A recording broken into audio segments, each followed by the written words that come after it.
Oh, my bad. Oh, commercial. We got to roll our commercial first. Let's roll that bean footage. Danful offers unparalleled, curated, and bespoke tours across Africa for travelers seeking genuine cultural experiences, enriched with magnificent sights, sounds, and flavors found on the continent. Each trip is reliably curated to ensure visitors are gifted with an immersive and authentic adventure. Whether you find yourself strolling along the charming white sand beaches of Sierra Leone, feasting on the mouth-watering delicious foods in Senegal, observing or partaking in various aspects of the Isheshi traditional system Ifa native to Yoruba land, Nigeria, with Danful, you will rediscover a fulfilling sense of kinship to the true heart of the motherland, her communities. Our core values focus on integrity, quality, safety, and sustainability. We are uniquely committed to assisting with the advancement of African infrastructure and promoting African businesses, so both travelers and the communities they visit receive beneficial exchanges. At Danful, we understand the importance of connectivity, and we have created a model which provides bespoke experiences based on your passions or hobbies. With us, expect a long-lasting spiritual bond between you and your destinations. Live, love, Danful, Africa. To learn more, visit danful.africa.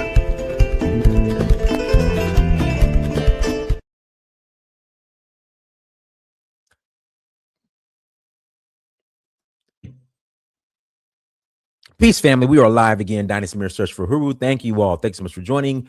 Make sure you hit that like button, and please hit that like button. Also, make sure you share and make sure you subscribe. I will greatly appreciate it. Yeah, y'all. Yeah. Happy Friday to everyone. Happy Friday. Glad to see everyone today. Well, I really don't see y'all. I kind of see y'all. You guys are out there in the you know, in the chat room. But hopefully all is well. Hopefully you guys had a great week. It is hot here in Atlanta. Hot Atlanta is very, very warm. But hey, it is what it is. So hit that like button, make sure you share, make sure you subscribe. I'd rather have the heat than the cold. I can tell you that right now. So yeah, but let's get started. A couple of announcements. Announcement number one: we are rolling to Nigeria. We are rolling to Nigeria August 2nd to the 11th. August 2nd to 11th, we are rolling to Nigeria. If you're interested in joining us, please visit Danful. Yeah, Elvis, the Midwest has it the worst. Shout out to O'Shea Duke Jackson, y'all. Shout out to O'Shea Duke Jackson, everyone. You know what? Even though O'Shea um, is from Del Paso Heights, I feel sorry for the brother to be from North Sacramento. Like I feel sorry for him.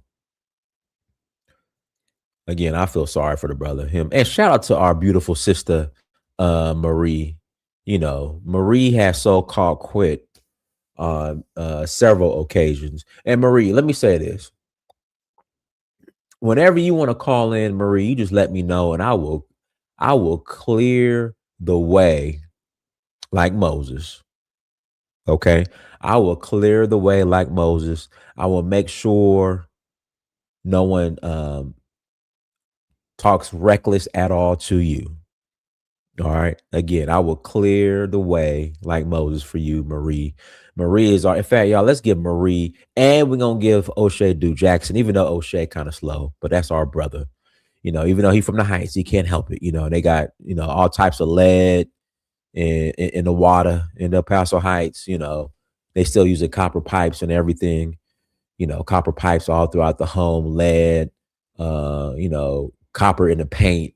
What lead in the, I'm sorry, lead in the paint, lead pipes, lead in the paint, you know, hella extra fluoride in the water out there in El Paso Heights. So y'all gotta just excuse O'Shea Duke Jackson, our brother. Yeah. But O'Shea is just full of lead. But we're gonna give our brother Anne Marie a round of applause, y'all. Thank you for being here. Thank you so much, y'all. There we go. One more time. One more time. There we go. But we love our brother and we love our sister. Peace to the Hoteps. Yes, sir. Hotep, Hotep, Hotep.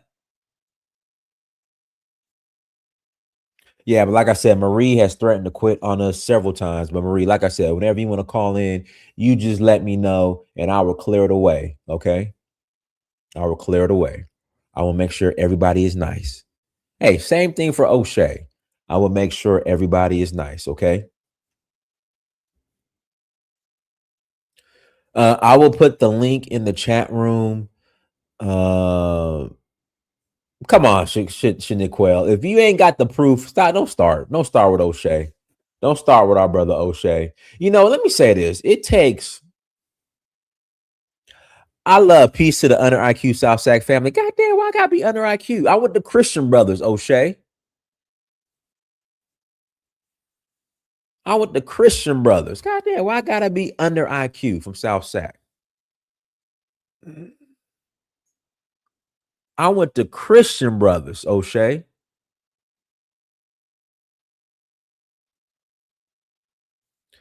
You know, that Catholic school in the hood in Oak Park and still can't read. Golly. Oh man, here we go. Okay, let's move on. O'Shea's just all right, O'Shea. All right, O'Shea. All right.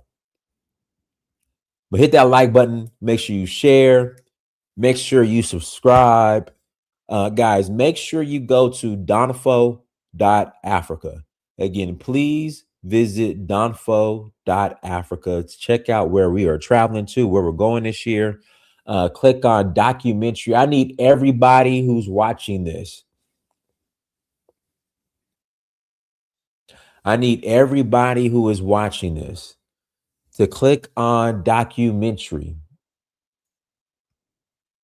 All right, click on documentary and stream my documentary. If you're watching this, if you have not streamed my documentary, guys, I want your guys' support. You know, please. This needs to be the number one building bridges African diaspora documentary ever in the history of documentaries in regards to, you know, reconnecting and building.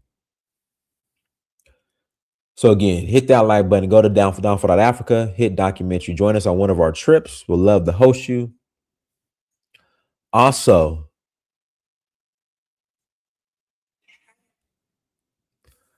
also, go to Amazon.com.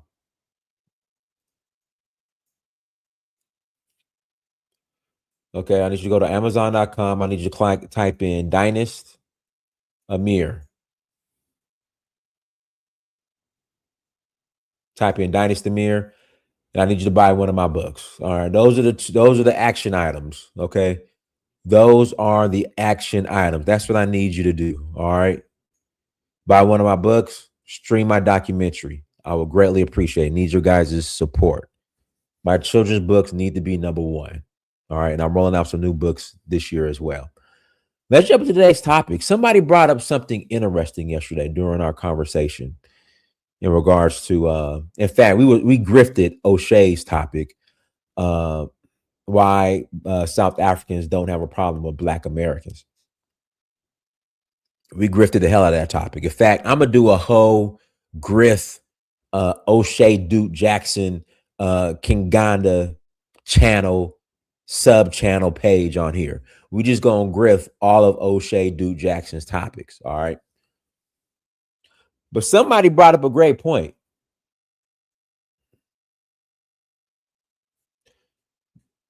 They said the reason why South Africans and Black Americans, well, why South Africans don't have an issue with Black Americans in South Africa is because both of their proximity to whiteness, both of their proximity in living in what should I say? Western countries. There we go.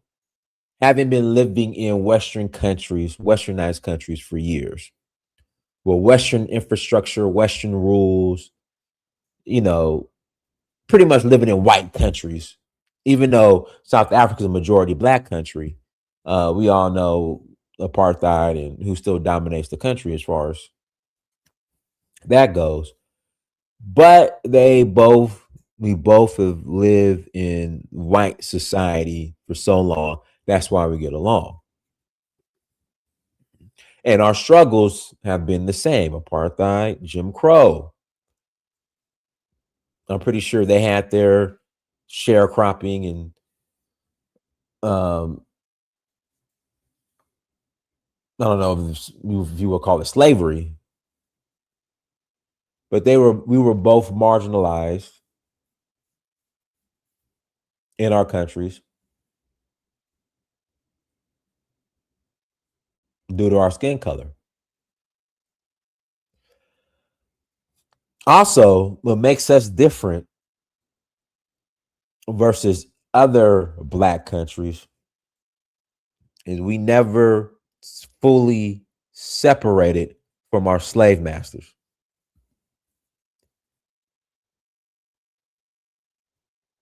Again, we've never fully separated from our slave masters. In fact, here in America, we integrated, and I guess you could somewhat say the same in South Africa as well. They never were removed. So we have this, I guess, maybe sympathy for each other.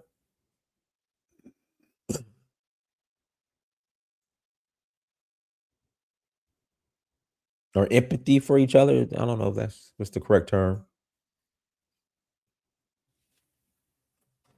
But he made a great point. And that, I don't know. Do you guys agree with that? Do you disagree? But I'm going to put the link in the chat room if you guys want to call in.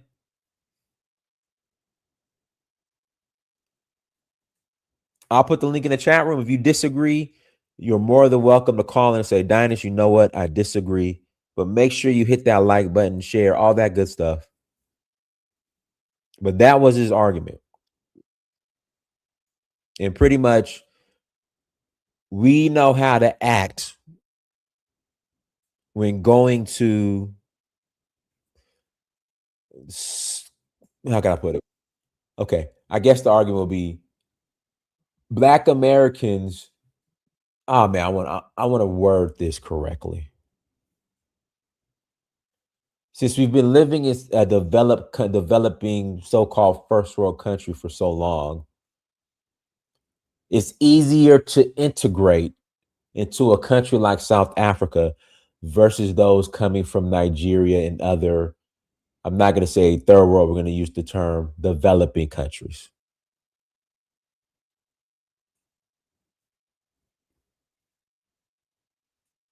Case in point, little things like trash pickup, waste disposal. I don't think that is waste disposal an issue in South Africa, because it's not here. In fact, Trash Man came today.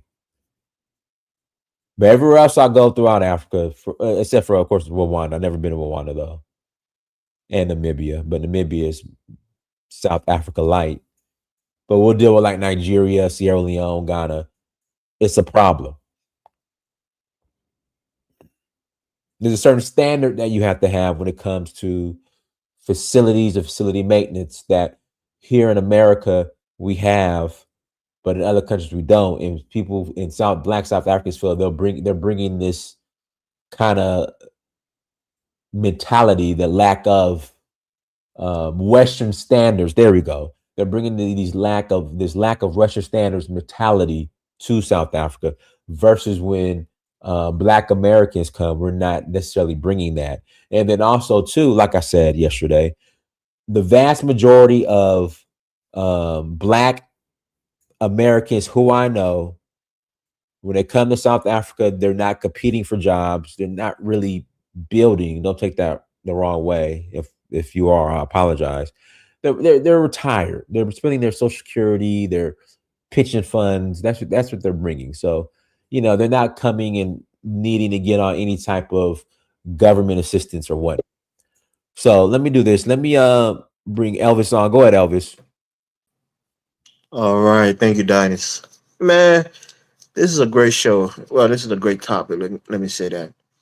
And I said this before when we had conversations about South Africa, about their proximity to white people. I saw a YouTube short from a South African national who was talking about how they built South Africa. He was trying to rebuff people saying that the infrastructure in the country was built by whites. He was saying no, they built it. They were the blacks. If you look at the building of those places, the infrastructure was black people who built it. So it's their country. They built it.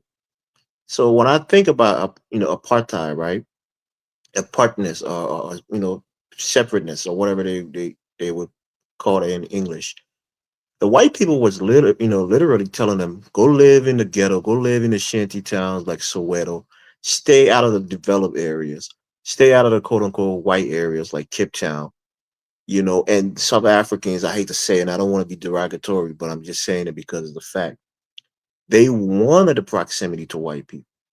They wanted to stop the apartness. They wanted to stop apartheid and be integrated with white people because they knew that they would benefit from that, proximity to white people. And like if you want to, draw parallels with African Americans, some African Americans today still resent the fact that integration, happened. They thought segregation was better for black people. But I think the more logical people will say, well, most of the money, most of the education, most of the positive things in this country was in the hands of white people. And they tried to gatekeep that away from black people by doing segregation. So all black people in America know that if you don't have access to the banks, you don't have access to the schooling system, you don't have access to certain things, you're gonna fall further and further behind because those people with the money, with the access to those things are gonna hoard it for themselves and their kids, and you're gonna have your own. But I hate to say it's never gonna be as good as theirs because they have just more resources and more international connections. But my point here, Dinus, is that anytime anyone tried to deny the fact that being close to white people and being in their orbit, you have access to their money, their currency, you have access to their infrastructure, you have access to their school. You know, if you want to start a business, how many black countries can you go to a bank and take out $1 million loan and start a business? If you want to get a student loan to go to school, most of us that went to school, we didn't get student loans from black, banks or black corporation. We got it most likely.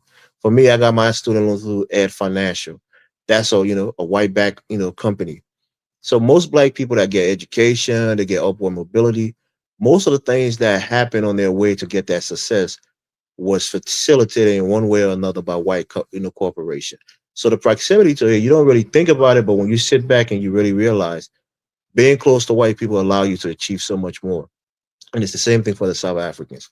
So I think if they try to deny it, that would just be completely wrong and being, disingenuous. But my point overall, let me just say this before I close. My point overall is that they knew that without having access to what the white people had, they would be like any other African nation. So when they try to beat their chest and say that they're developed, they're this, they're that, if they did it on their own, that's why I respect Nigeria more, even though Nigeria has its problems. But for let's say 90% of it is done by Nigerians. Ghana, the same thing. Those nations are not where South Africa is in terms of infrastructure, but just purely what they have accomplished as black people, purely black people, is more impressive to me than the white infrastructure that the South Africans Hey, kind of when I say larping off. But I'll pass the I, mic. I know you want to get in here. I'll pass it. I vehemently disagree with that. Are you Black American, my brother? No No, no, disrespect to you. I'm African. Hey, guy, let me. Hey, George, you're at the caster, so I'll pass the. Let me All pass the right, caster, and I'll pass it to you. all right. Go ahead, caster. Thanks for being considerate, Dynast. Uh, Elvis, you said a whole lot of stuff that I don't agree with, but I see what you're trying to say, bro. And we heading in the same direction with our thought process. Uh, do Black Americans and I believe you be referring to black South Africans suffer from proximity to whiteness? I believe so, yes. I believe anytime you live amongst white people, what we know as the belly of the beast, you're going to suffer more than those who don't live amongst white people all the time. Like people who come from other parts of Africa, Ghana, Nigeria, Sierra Leone. These people sometimes never see white folks unless they're in like tourist areas. Um, a lot of their infrastructure was built up by themselves. Not saying that South Africans, black South Africans, didn't build their infrastructure. They did. However, the ideas didn't come from them. Uh, the same with black Americans. We built a lot of our infrastructure and a lot of the white infrastructure. We built the White House. But the idea to build the White House, the blueprints, that stuff didn't come from us.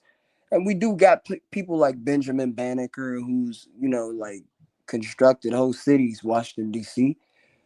But again, it's like, it's because of the influence of white people. It's because of their books, the knowledge that they have access to that allows us to, achieve these things opposed to other Africans in other African countries. Um,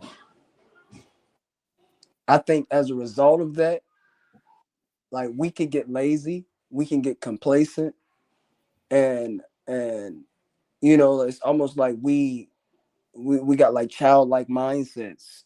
We sit back and let white folks do everything for us, or we wait for them to do everything. If they're not doing it for us, we don't want it. And that's what you see with black South Africans right now. They just doing the white man's work, the white man's job, no different than FBA. It's kind of similar. It's almost like they saw what FBA was doing online and they're like, hey, let's mimic that. Well, let's start our own movement and do the same thing. Um, I do believe we suffer. I do believe we suffer. Do I believe we'll be better off by ourselves? Probably not. I don't think we have enough knowledge to be alone amongst each other and be successful. Uh, I think people compete too much. There's too many egos involved.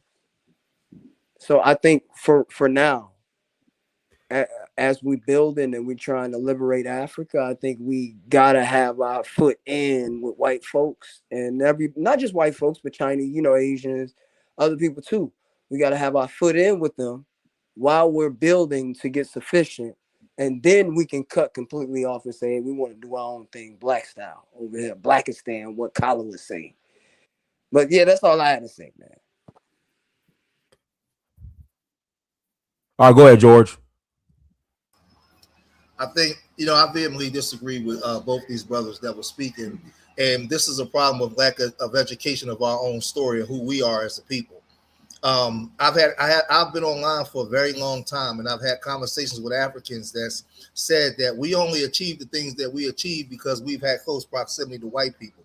And my response to that was, first of all, you don't know our story, our history, and part of it is jealousy. So a lot of them want to come here and get as close as they can to ingratiate themselves with white folks so they can achieve the things that they believe we achieve without understanding our story, our inventions, our cities we built.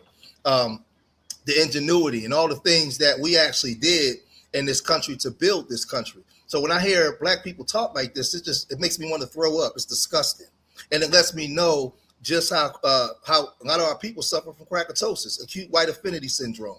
They mess you up so much that you don't believe you can't do anything without them. They don't understand when you deal with the fast food department, the frozen foods. That's a black person that invented that, not a white person. Ask the average black person, who's Charles Henry Turner? Who are our people that invented damn near everything that moved the 21st century? Those were black American people, foundational black Americans, not white people. It's funny that white people know more about our story than we ourselves know about our story. And I think it's a disgrace that we come on here and we talk like this, and white folks just listening like these. I'm not even, I'm being passionate right now. I don't want to be disrespectful to nobody, but it's just sad that the way we view white people and we don't know our own story. We don't know how we built cities and we built the first septic system and toilets and everything. I Right? We were, literally gave an bro, I do example not of that want to be with cut Benjamin off. Banneker. I do not want to be cut off while I'm talking. I didn't cut nobody off. I want to be shown the same respect I gave everybody else when I'm talking about our people. When I shut up, I promise I won't cut nobody off. All I'm saying is they put this racist stuff in here. People like H.S. Chamberlain, and Madison Grant, the rising of the great race, and they started to change history. To make us believe the lie. So we believe that we need close proximity to white people, or we niggas and all this kind of stuff. We was building these cities up. We built the railroads. Hey, George. I'll give you a run. We don't use the N word on here, but the I'm sorry. context is Oh yeah, my okay. bad. My bad. I apologize. Yeah, we built this stuff. The history speaks for itself. It speaks for itself, and we gotta do a better job of understanding, like not just Tulsa. Not just Tulsa and Rosewood and Oscarville, Georgia, and all these historical places that we build on our own, separate from them, and was flourishing. People like Mark Dean, who owned the 3 patents to IBM, right? Frederick McKinley Jones. We got to know who our people are, right? And what our contributions to this country was. Dr. Patricia Boff. It wasn't because of white people education. It was because of our knowledge that we were the first, not them. We were the first to add on or move this thing forward. It was us. Look up Charles Henry Turner, the black zoologist. It wasn't a white zoologist. It was him. It was us. We was the one moving the needle. So I'm not going to sit here and allow any immigrants to come here and make that statement that can't sit down and have a conversation with me about my people's history and knowing what our contributions was that white people benefited from. I'm not an immigrant, George.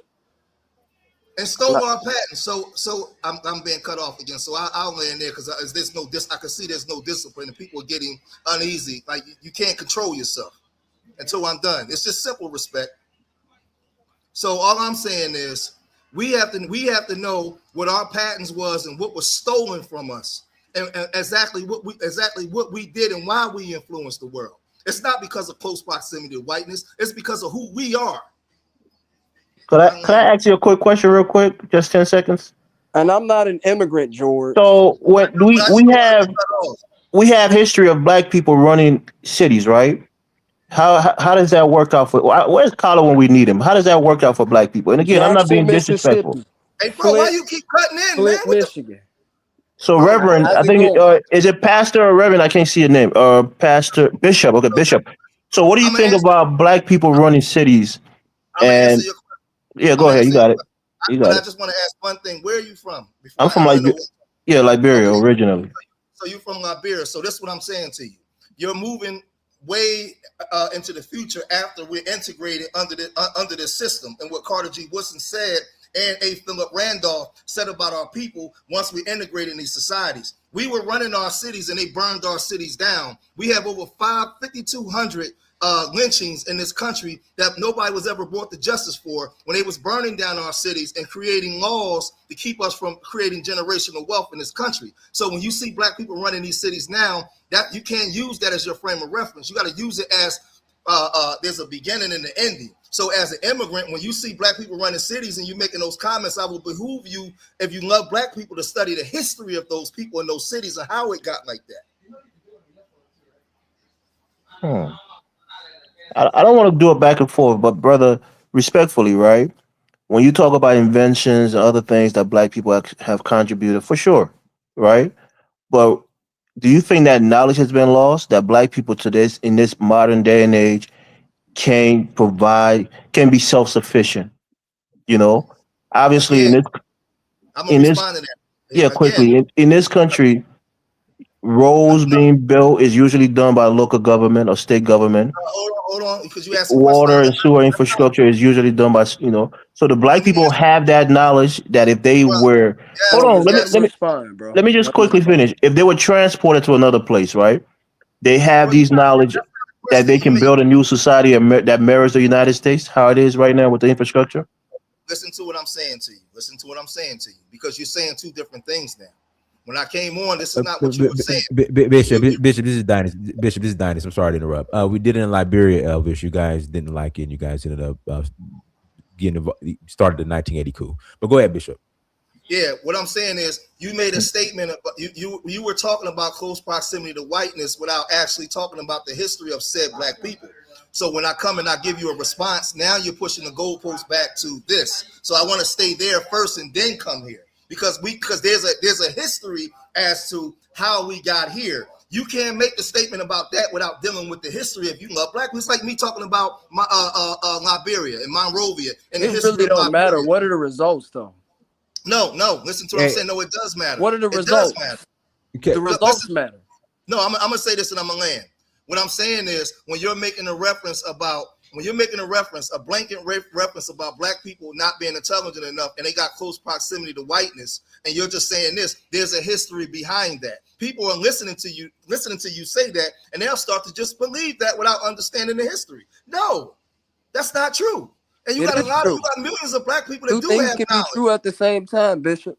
You have millions of black people that do have knowledge. The problem is, and in these integrated societies, we're not in control of the way money is allocated from state. And when we do get in control, look at what we do, bro. We're not in control. We've never been in control. That's what I'm saying. All right, so the individual, they puppets. I get it. They puppets. They not really in control, but like they got to be held accountable to some extent, man. Like we can't just completely let them off the hook by saying, "Oh, well, you know, we ain't got no control." They really in control, and he's like a sock puppet. Like, hey, if you feel like you gotta give your life, then do that. But like, we won't get anywhere, bro. All they keep doing is giving us Trojan horses.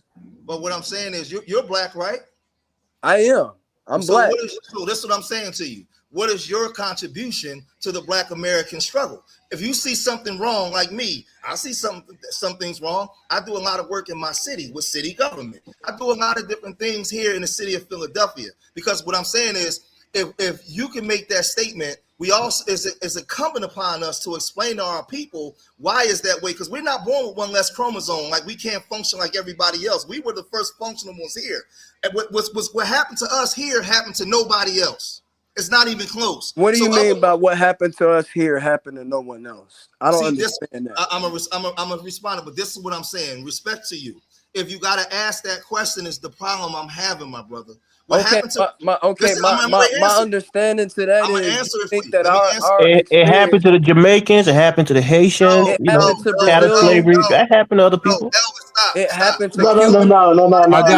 Guys, you gotta let Bishop. You gotta let Bishop respond. Go ahead, George. Listen, I can't speak for Haiti or Jamaica. That's none of my business. I'm talking about here in America. Here in America, under this government, when federal laws were supposed to be protecting us from state law, they failed to do so. So a lot of our cities and a lot of our money, our banks, everything was shut down and taken away. That happened to South Africa, bro. What are you talking about? Brother. Well, this is what I'm gonna say.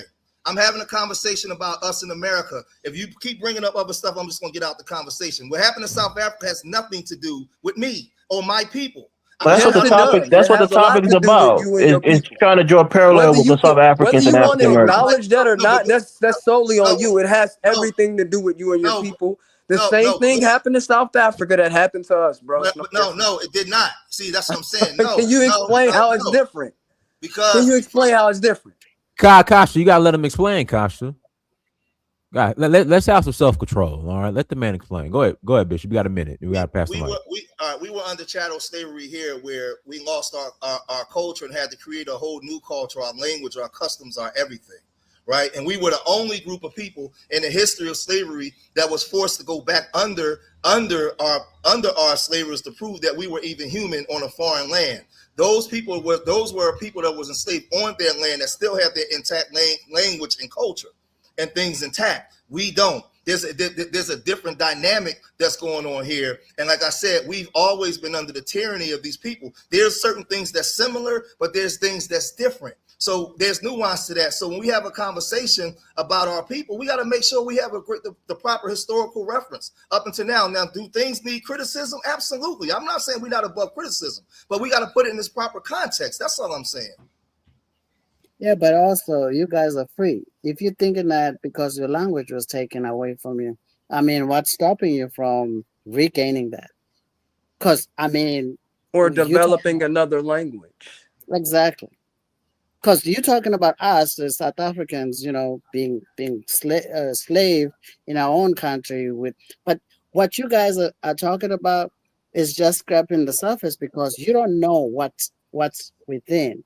There's a deeper thing that's going on between the whites and the blacks. And guess what? When when when Nelson Mandela came out, he kind of ironed that gap out by just saying, you know what, let's reconcile.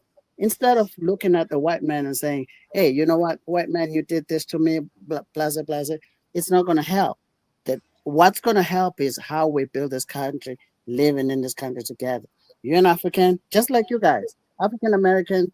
You're an American, regardless whether you call yourself African American or what. So the government gave you the power to say, you know what, you're an American, regardless. Same thing. You white, you're an African. So let's work together and build this country. So other parties that are coming in from Nigeria and all that, they always try to put a divide amongst us and saying black South African, white South African. Well, we don't look at it that way. Now I know that a lot of conversation has been going around about why are we not, focusing on the whites.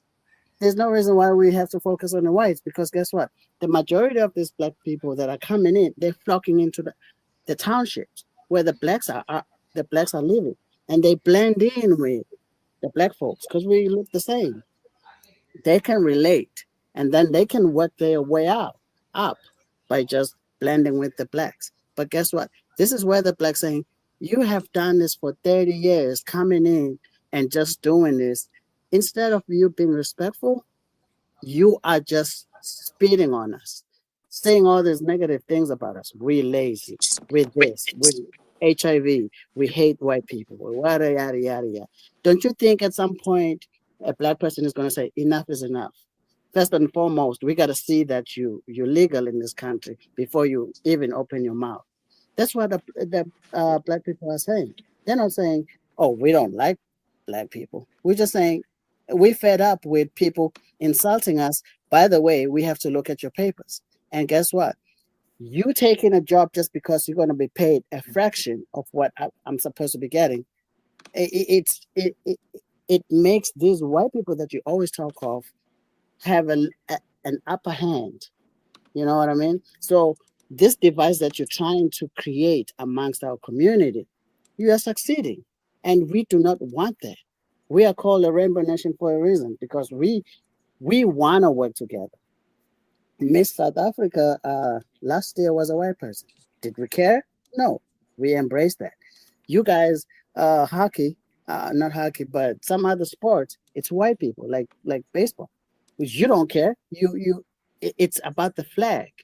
So let's stop all this, racial talk, because some of us don't care about that. I know that. Look, for example, Michael Jackson. Michael Jackson was loved by everybody, white or black, and he managed to actually conquer the support, regardless of the color.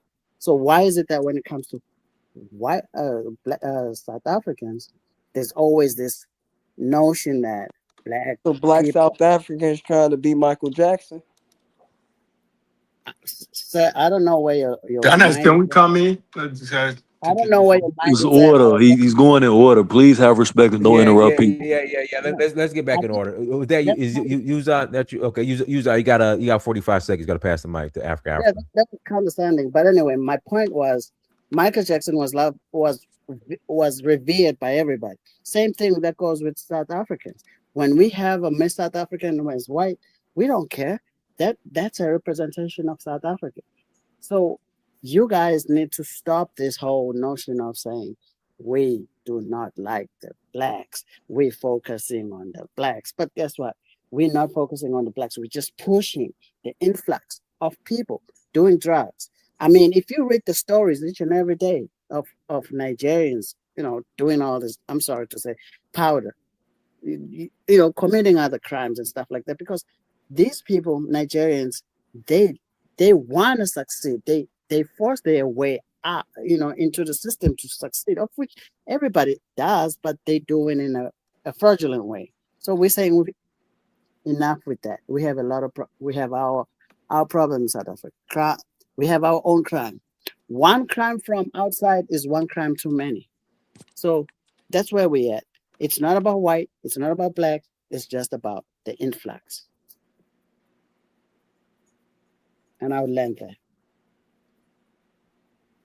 All right, go to Africa. Yeah, greetings, Brother Dinus, the panel and the chat. Please like, share, and subscribe. Um, I basically, for me, African Americans' situation to South Africa is different when it comes to proximity. For me, African Americans, we maybe they were forced to be in that when it comes to the proximity, where they had no choice. It's probably later on where choice they probably had was limited. Because obviously they were taken away from their homeland, to a foreign land, and very, very uh, strong people. African American are very, very strong people. They are very resilient. You can put them. Look, if you go through history, go out throughout the history of the world. These people have actually proven to be one of the most resilient group of people, and they fight the odds. They stand up for what's right, and to the point they actually also stand up for other group of people who actually are vulnerable. The amount of people who have gained so much from the civil rights movement, globally, not just in America, even in the UK, the civil rights movement helps so many people. You actually have to be, haven't be African Americans are the kind of prophecy you will actually talk about, okay? Because without them, the world would not be where it is today. Rest in peace to the civil rights leaders like Martin Luther King, Malcolm X, Frederick Douglass, Marcus Garvey, and all these elders that passed away and goes all the way back to West Africa to the warriors who fought hard, to make sure we gain our sovereignty. Now, go to Africa is a totally different thing. Okay, South Africa, these people they live in their ancestral home. Okay, um, South Africa is not the only country where Europeans landed trying to occupy their land. They did the same with Zimbabwe. Zimbabwe said no. Our sovereignty comes first. Okay, it don't come last. Because as a human being, okay, me as every human being would rather live in a small, moderate house that's entirely theirs and a massive land than living in a big mansion that's not theirs and they happen to be oppressed tenants. Okay, and so for me, South African people, you can't they should be even be compared to African American. That's actually an insult. Now, you mentioned the South African guy mentioned about whites, uh, Afrikaans being uh, basically Africans. Who defined that? Was that did that came from the African Union? Because me as a black person, I can never be English in the UK, no matter how much, no matter how long I've been here. I might be British, or I might be British citizen, but I can never be English. I can never be white European because I'm not native to this land, and they will never accept that. And was Mandela, was Mandela the person who defined who is actually, African? Was Mandela God? So the reality is just nonsense. And I understand. Look, I understand the sentiment that you have towards foreigners coming to South Africa and committing crime and selling drugs. These same people, I've spoken against them, and I would stand up for them when I think it's right. I understand these people have been all over the world. They have had similar problems. Nigerians have, gone to different countries. They've done a lot of scamming, a lot of drug dealing, I think, to be honest, I think a lot of people are having what they call Nigeria fatigue. Okay, that's true. We agree with that. We understand, and that's wrong. These people should be dealt with legally. But to go out in the streets and in the hospitals and in schools, reaching out people out to the hospital, out of the schools because of their nationality, because of their background, generalizing the entire group of people, you know, that's where the humanity in that. If you're trying to point out Mandela as the cradle of humanity of South Africa or the founding father, you are contradicting yourself here because Mandela, that's not what Mandela preached. Okay, Can I come? and Can, that's no, Don't cut him you off, can wait. please. Okay, so you are basically contradicting yourself. You are standing up for the people who Mandela fought against, you know, basically against them, and the people who fought with Mandela to make you guys free and give you the freedom that you're tasting today. You are betraying these people in the face of the planet Earth. And we are seeing that in the UK. The white Europeans are seeing it. And these are the English people looking at it. They think it's disgusting. One of the people who helped you to free yourself from those Africans was Great Britain, the UK. They helped you so much. And they're so disappointed. But these people are actually white people, by the way. They're not black. They're not African. They're not Nigerian. They are so disappointed in you. Okay, so you are setting a very bad precedent of how immigration should be dealt with in any nation on the planet Earth. Okay, because now you are giving the white people or other nationalities in the world to be xenophobic towards other people, especially people of color. Because if, for example, Tommy Robinson in the UK, who is a far right, decided to go out there in the streets in the UK and he galvanized enough people that will have enough hate towards African like you do in Africa towards Nigerians and going out, they're looking for us, school after school, hospitals and and their markets, right? What the African leaders got to say to the UK? What can they say? What would the African Union say to them? What would they say? They would be like, hang on a minute, you people are doing that to your own people in Africa. So why can't we do that to your people here in Europe? Stop playing double standard. can I comment You on that? understand? Because I need to comment on that No, seriously. no, you Hold on, can't. hold No, on, it's hold a on. it's a You need to order, pass. man. No. You need to wait. I'll pass the mic to CD after this. So you have betrayed the entire African continent. You have betrayed civilization. You have betrayed Nelson Mandela. You have betrayed African Americans, for that matter. I'll pass the mic. Thank you. Let CD. me Hey, read these super Dana. chats. Let me. Oh. I got to read these super Let, chats first. let me I'm reading the super chats. He I'm didn't reading the super betray chats. African American. let O'Shea me Do Jackson, thank you. I'm reading the super chats. Thank you.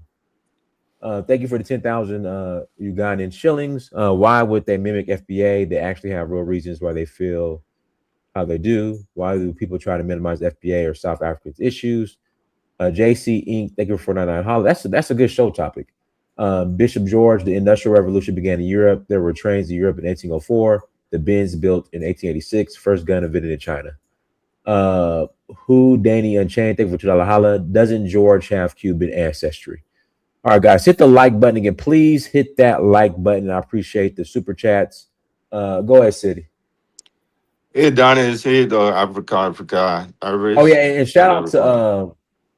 I'm not gonna say who. Somebody paid George's N-word tariff. So go ahead, Okay. Sid.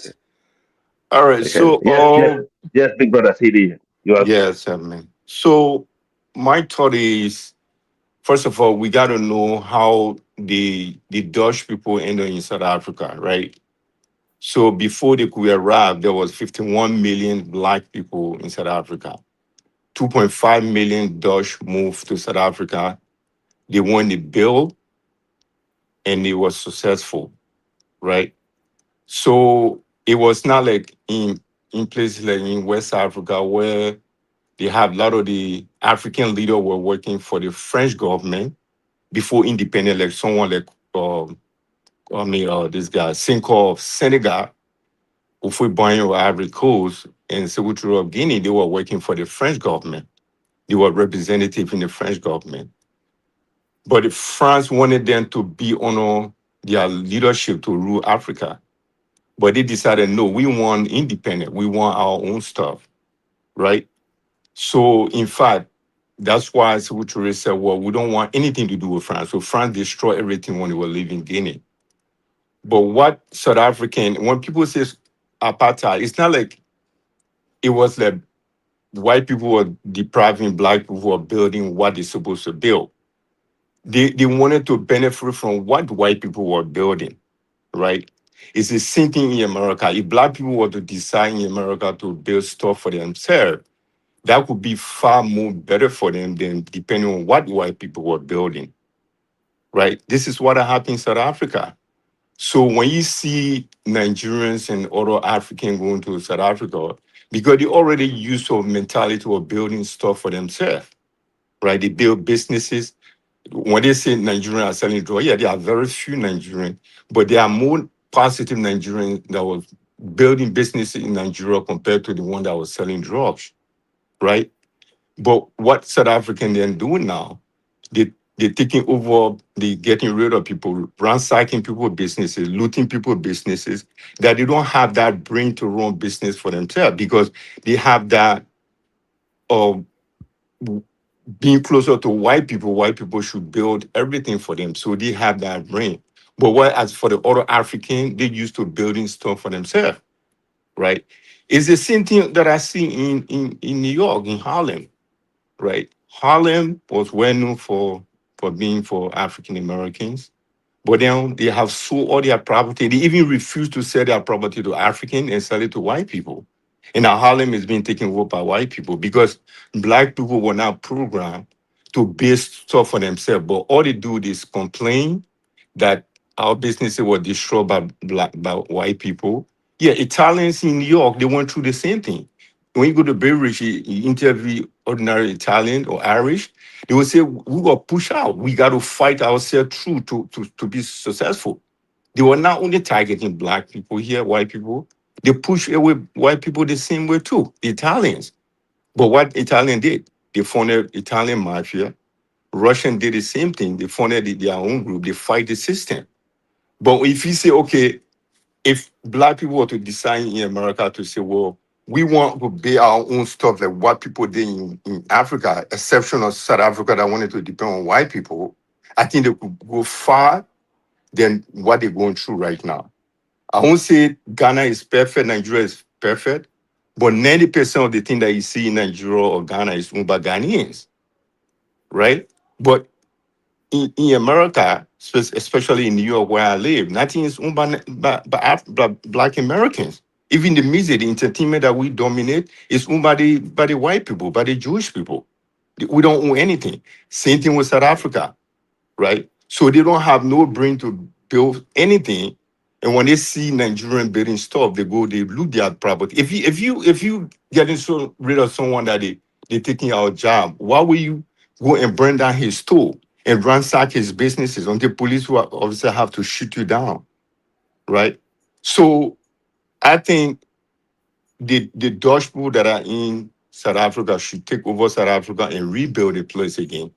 The 2.5 million that went there and built our country, right? If they don't take over, South Africa is in a stage of burning down right now.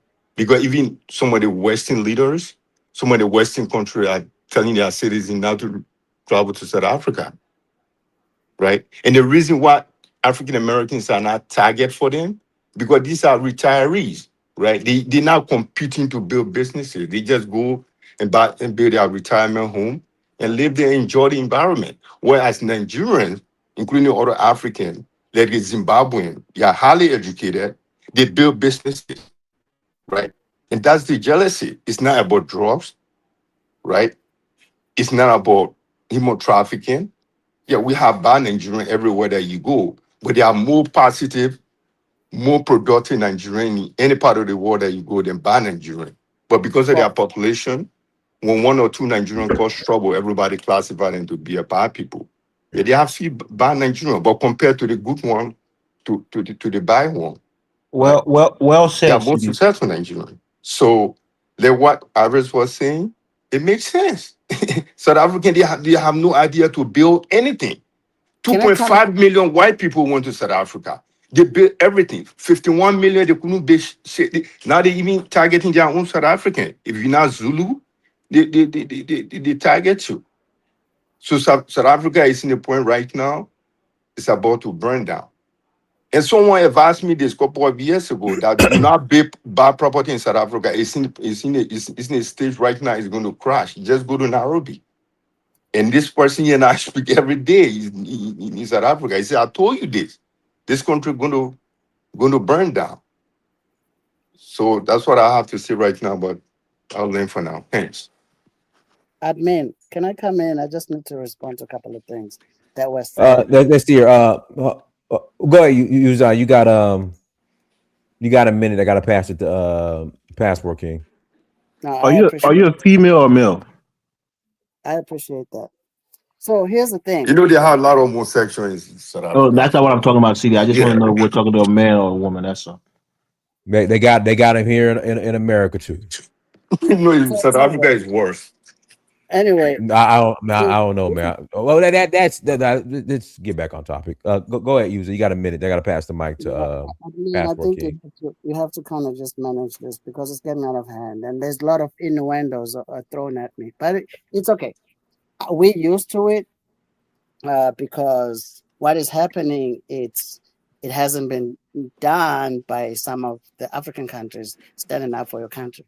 Now it's taboo when we do it because, oh, these South Africans are doing this, but forgetting the fact that you are flocking, the weakest of the weakest immigrants. They don't even have papers to start off with. Now he's talking about educated and all that. If these people are so educated, of which, let me tell you this, we do have educated Nigerians who come in. Those come in through a specialized visa, you know. Those, we don't care about them because they live in mansions and stuff. What we're talking about somebody who comes in and say, I have a business in South Africa and you're selling a banana. So all these people who are selling all these things and deading up our country, our street, selling bananas and say they have a business. I think the whole concept of business in Nigeria is different. As you could see the market, you see you see how dirty it is. But that's beside the point. My point is, somebody said even UK is pissed at South Africans and they telling their people not to visit South Africa. Let me tell you this: we're not a model of the world. We're just doing what's right for us. So what the world decide to do and how to perceive us, that's on them. We don't give a damn about being. Because here's the thing: the whole thing about these people who we chasing out from these countries, getting mad, is because we are black and doing it. But they don't say anything to the Italians. They don't say anything to the Irish people. They don't say anything to English people in the UK. UK has been doing it since. They even have a show where they show. I think it's, I don't know, borderline or whatever. They've been doing it But ever since. but what are But you responding to? We don't know Hey, what are you please, responding please, to. please, can we have the quorum? That was a long minute. Yeah, but Yeah. so I what? mean, Next, All right, even well, if he's I finished got. Let speaking, me it's pass supposed to the go to mic. the next person. Let me pass the mic to Passport King. Go ahead, Passport King. Good evening, gentlemen. Can you hear me? And I believe there's a woman here. Loud and Hello. clear. Go ahead. First, Donis, let's start off with that because we're gonna have to shut down certain type of buffoonery and theatrics that goes on. You like bets, right? Yeah, go ahead. But people don't like to pay them. But yeah, I like bets. No. Don't worry. You're gonna like this one. Here's the bet: $30, and this is what the conditions is. If anyone comes on and they can't actually debate or refute my arguments, and they start with the same old tired of it trying to claim my lineage is what something else other than what I clearly stated many times over, $30. But guess what? Here's the catch. I don't want the $30 diners. I'll pay you $30 so they can manage to do it. We'll go through the whole period while I'm up here, or even after I leave. You get $30. If someone breaks it, you're not going to pay me that $30. What I want you to do, diners, and I'm going to trust you. You're going to give that money to the Salvation Army. They do a lot of good work. They actually help people. That's fair. That's fair. That's fair. Go ahead. That's fair. Go ahead. What's the bet, That's fair. Diners? Yeah, that's fair. Go ahead. What? Someone said, what's the bet? Diners heard. So basically, passport. Can we repeat it one more time for people who didn't hear? Go ahead. Okay, here's the bet. Because this nonsense of the little theatrical games that people think is funny and trying to like lie on my lineage and claim what I'm not when it's already been stated. So if anyone comes up here and instead of trying to debate or refute what I'm actually talking about, and they use that as an attack to try to basically lie and discredit me, then Dinus, he's going to pay $30, not to me, but to the Salvation Army. I'm giving the money he would give to me. I'm not paying. Charity. I'm not. No, so I gotta pay. No. Diners, that's a censor. He's trying to censor people. It's not a bet. No, it's not censoring. See, that means that's what it is. Look at that. That means I'm not paying anybody. No, go ahead. Right. We mean not paying. That's not a bet. He's not going to protect you, bro. We mean it's not a bet. That's not a passport. Can go ahead. No. Anyway, let me start. Go ahead. First of all, the very nature of the title for the broadcast is very disingenuous in many ways. So let me speak from the Black American perspective. And this is not hearsay. Black Americans, let's say U.S. slavery descendant, freemen, foundational Black Americans, some go by descendant American slaves. So, excuse me? He said FB gay. That's what he said. I said FBA. Don't worry about it, bro. He don't have no discipline. He has no discipline. He's just trolling. Yeah, I know that what you expect from Ted is for the third world. But anyway, you go by ADOS. It's a documented fact that Black Americans, the real Black Americans, not diaspora immigrants, have anywhere from say approximately 20% to sometimes as much as 25% European. What happened? Yeah, it's just sirens in the background. I live downtown. There's always sirens. So just to backtrack slightly, it's a documented fact that Black Americans, the real ones, not diaspora immigrants, have anywhere from 20% to as much as 25% European DNA. And we know how it got there, through chattel slavery. We're not proud of it, but that's reality. So why am I bringing that up? This notion that Passport King, I want to push back on that. I think some of it was consensual. What? Excuse me? Some of the European DNA, I think it's consensual. I don't. Man, let's not do that, man. Come on now. Look, we have European DNA. That's but I think some of our folks in our ancestry were definitely swirling. But go ahead. But brother, if you a chattel slave, you have no say in it. There's no such thing as I'm not saying from chattel slave. Okay, I'll give you a prime. I'll give you a prime example. Okay, hold on. I give you a prime example. I'm talking. My great grandmother. I guess that'd be my great grandmother or great grandmother was a white woman. Yeah, I can't speak on that. For real? So like I said, I don't think it was all strict. The European DNA, personally, we can't all just blame on chattel slavery. Some of it was consensual. But go ahead. Yeah, but the backtrack on that very quickly. During slavery, people who are enslaved, now mind you, if someone was a free man and they chose voluntarily to have, they didn't call it interracial then, but we call it interracial now and retroactively. If they chose to have an interracial relationship and have children, yes, that was a free choice. But as Angola was trying to say, any chattel slaves, male or female, they was property. They didn't have any say. They either did or got punished. But anyway, the point is, regardless, now post-slavery, that's a different story. But the fact is, when we come to modern times, most Black Americans have anywhere between 20 to 25% European DNA. I know I said that, but I'm making a point. So this notion of oh, we're trying to seek proximity to whiteness is ridiculous. It's in our DNA. We can't. What are we gonna do? We're gonna cut that 20 to 25% of DNA out to be some fake, version of what people think blackness is. So that's just one very important point we need to put up front to shut down the nonsense. Now, the next point I want to touch on, I was listening to Mr. Elvis Morris, and wow, I mean, this is what we mean when we say delineation.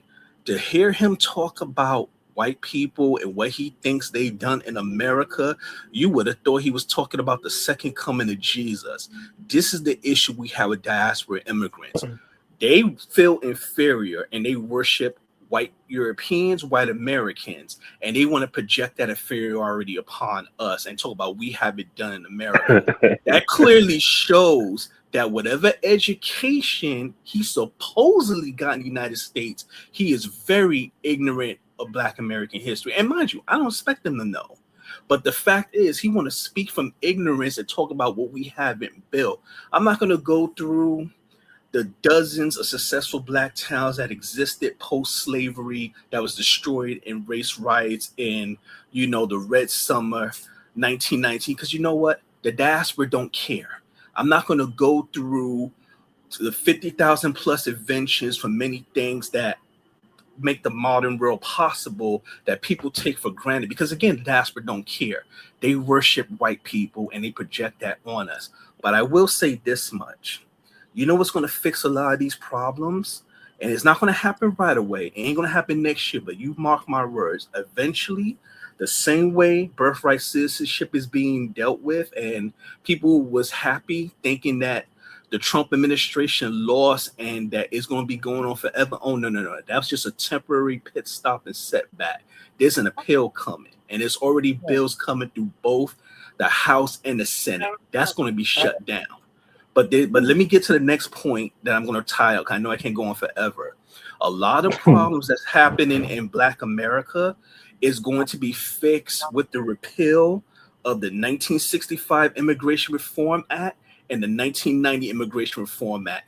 When we get rid of those two laws, that's going to cut off the spigot and keep the diaspora immigrants in their third world mentality. They can stay in their countries and worship white people all they want, because when they come to America, all they bring is confusion, they're hostile, and they undermine us. And I'm not saying it's all their fault, because I get it. They are survivors or descendants of colonization. But when we're looking at the broader picture, we take a panoramic view, their hostility towards us Black Americans at this point, there's no more excuses. We're not playing this game of they don't know any better, they just need education. No, it's not. They worship white people and they see us as enemies. And guess what? I'm not saying we see them as enemies, but we see them clearly. And how they've been living and moving America, let me tell you, the same way that Haitians have gotten their wake-up call with TPS ending and they're going to be bounced out of here one way or another, a lot of other diaspora immigrants is going to get their wake-up call, and Black Americans, we're like, hey, handle your own problems. Y'all said we got no culture, we do nothing, we lazy. Keep that same energy. And I'm going to land my plane there. Hey, Dennis, can I ask you a question?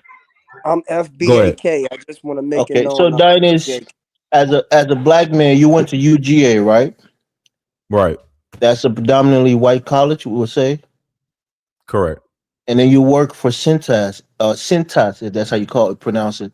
That's a predominantly white company, right? Correct.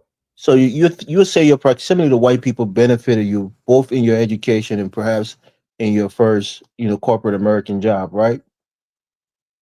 I mean, I worked for a white corporation. I went to a white university. I think my skill is what benefited me to get me hired. And then as Right. far as going to college, I was on a full football Them scholarship. African So genetics. I think my school, yeah. So I think my skill definitely was what really, really did it. Right. But Because because for all these, for example, for Centos, I was rejected from several jobs before I got my Centos job. So I had to go I had to interview, go door to door, and then I finally landed a job. And it was actually a black recruiter who worked for Centos that got me on. Right. And then my frat brother who was who worked for Centos is who I did my ride along with. He was like, "Dinus, you good to go." So Right. So I'm only saying that because you personally, we all on this platform have benefited from white proximity. A lot of people probably work for white companies, corporation. Their boss are probably white. A lot of people that went to college, they probably went to a white college. You know, if they got their scholarship, if they got scholarship, or if they got government, uh, they got the student loan. It's probably from a white corporation that they're paying back.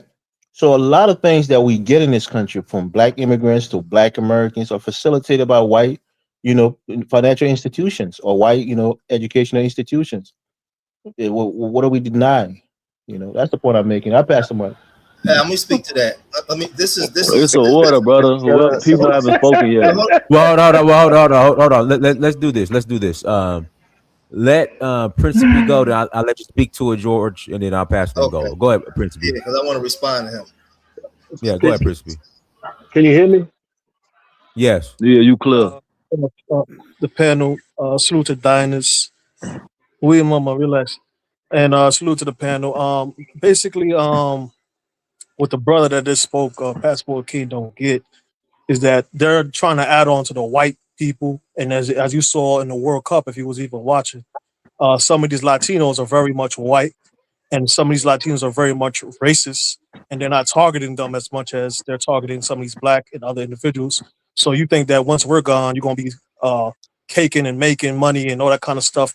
Some of you guys are already doing that, but it's going to be more racism, and it's going to be more subtle because some of the racist individuals are going to claim their black grandfather, their black great grandmother, because some of these Latinos, no matter how white they look, they have some of them have black grandmothers and black great grandmothers, right? But to the topic, there's some similarities to South Africa and Black America, and to the rest of Africa. Period. I think a lot of us, we try to downplay the fact that all these nations had to fight for their liberty. All of us Black individuals had to fight for more rights. We all contributed to the world in different ways, and many of us will seek to like downplay it and minimize it, and basically give credence to white people as if white people were not uh, infighting when they came from Europe. They didn't have religious persecution. They was not in a famine. I think Elvis likes to look down on these aspects and doesn't downplay the fact that a lot of these African individuals came with knowledge and added on, whether it's from the different agricultural knowledge, cultural and regional building techniques, or their social proverbs or political concepts that push America to be more just and equal, even though they used to profess these things and never really act on these things. We can't minimize that. And I think that's one of the problems of our people. We like to minimize each other's struggles and downplay the fact that South Africa post apartheid, post 1990s self-rule, have enacted many policies and laws that are created to help the local black leaders, black individuals, black populations, which is why even Elon Musk is calling South African policies racist, the same way he's calling some of black Americans push for equality and justice and opportunities for rights to jobs or whatever as racist, because they know, like I know, like the rest of the panel know, that there's a lot of certain policies and laws that were fought and enacted to benefit the masses, but also the black masses that they feel that they need to attack. That's why I look at people like O'Shea Duke Jackson funny, because he's trying to make it seem like it's a tether issue and we undermine him. But there's several lawsuits presently on the table dealing with blackdoctors.com, Reparations, and Everson that he doesn't even make videos about, that are literally made and pushed by white individuals, white immigrants that just came in this country, pushing these policies and lawsuits against quote unquote Black American and undermining Black America that he never touched on. But I pass the mic to Mr. Mike, and I hear he's from Philly. Salute to you, man. I mean, and that's it. All right, go ahead, George. You got a minute, then go low. The floor is yours. All right, real quick, Elvis. Before I respond to you, I just want to ask you a question so I can get clarity to what, because I could be wrong in what you're trying to say. When you say close proximity to whiteness, what does that mean, and what does that entail? What are you saying?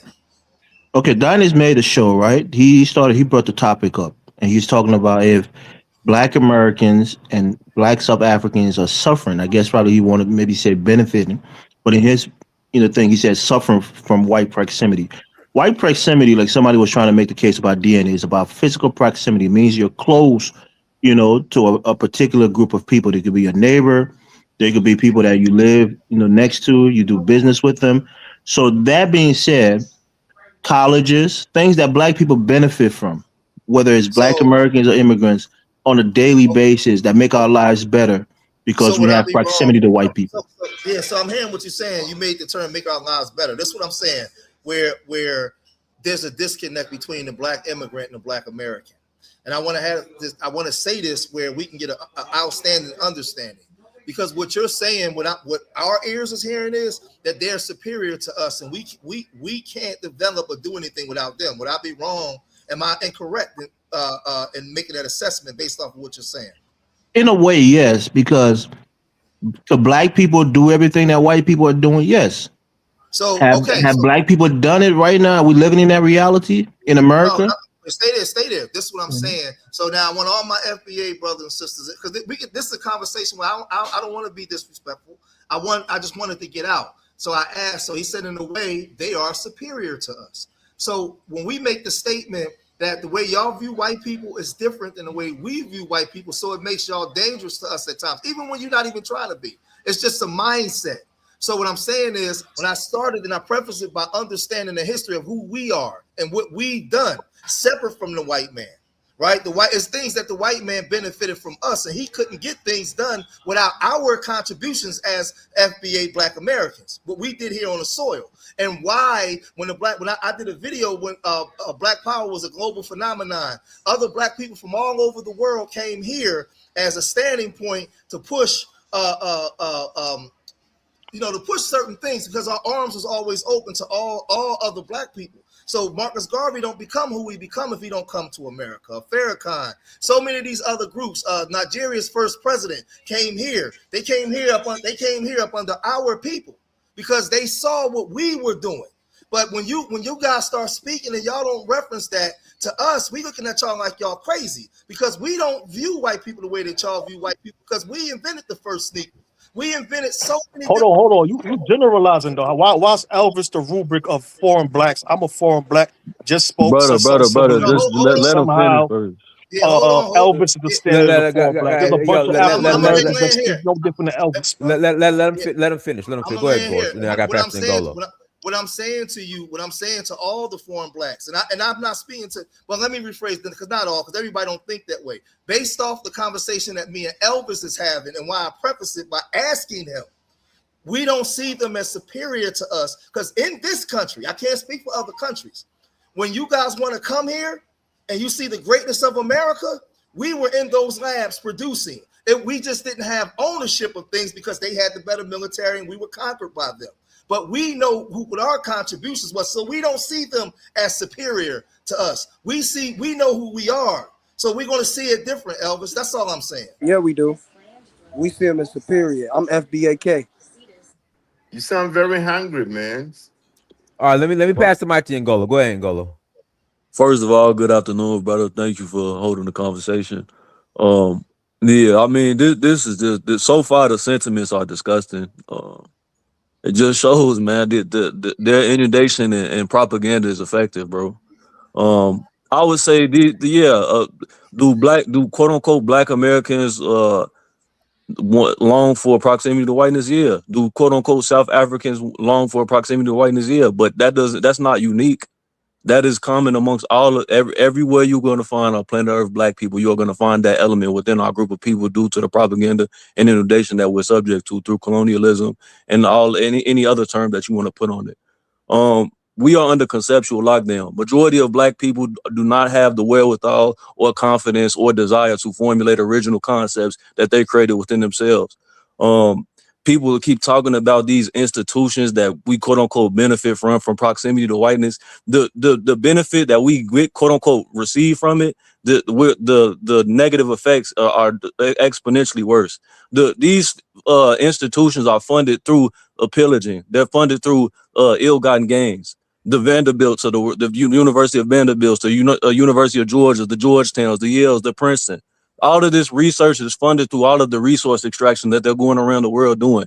If the places on the continent were able to keep their resources, weren't being detracted from leaders that are incentivized to be corrupt, you would have the same funds going to the research, and they could endeavor their own research and formulate the type of development and infrastructure and scientific advances that you would have. And that goes for Haiti, that goes for Cuba, that goes for South America. People act like we are existing in a vacuum, like there aren't parasites trying to detract from us at every step. We're not on this. It's not no independent form where we're not being detracted and taken away from. So to act as if we're just out here willy nilly and backwards and inherently backwards, man, it's really a shame. And this is what I be talking about, bro. Like, how are you looking yourself as a man, saying another man is inherently superior to you just because of based on what's happened in a certain time frame? And then not only are you not going to try to oppose that force, you're going to be willing to go against your own people within that time to argue about your place in the society that person has created. Anybody who espouses that type of opinion or echoes those type of sentiments, you are a coward. And you're not a man, and you have no backbone, and you are a disgrace to your ancestors, and will be a disgrace to the people that come after you. So I pray that y'all don't have any children. We don't need males walking around like this, bro. If you really feel like pessimistic like that, bro, stop getting on the internet and spreading your pathology to other people, bro. Sit in your crib, collect your check from that white boy, and shut up. We don't need all this fugazi, negativity, pessimism, cowardice, just straight up sick behavior, bro. If you're gonna be sick, bro, be sick to yourself, bro. We don't need no more y'all coward sambos, bro. Stay in the crib. God bless I'll you. let somebody else talk. God bless you. All right, And let go me pass on. the mic to the Invisible Man. Yeah, I like the word pathology that Angola just used. I mean, this is really pathetic. All right, and what Bishop George said was right on target. Right, when this country was formed, there were only 2.4 million people in it, a fifth of which were black people, which equals about 500,000 people. This country grew up with mainly black people and white Europeans. Let's not get certain things twisted. The Irish, some people will debate this, but the Irish were actually slaves and indentured servants. So the inventions that Bishop George. Sorry, Invisible Man. I stand 5 minutes away from where they were sold to the America. 5 minutes away. They was cheaper than black people. You're right.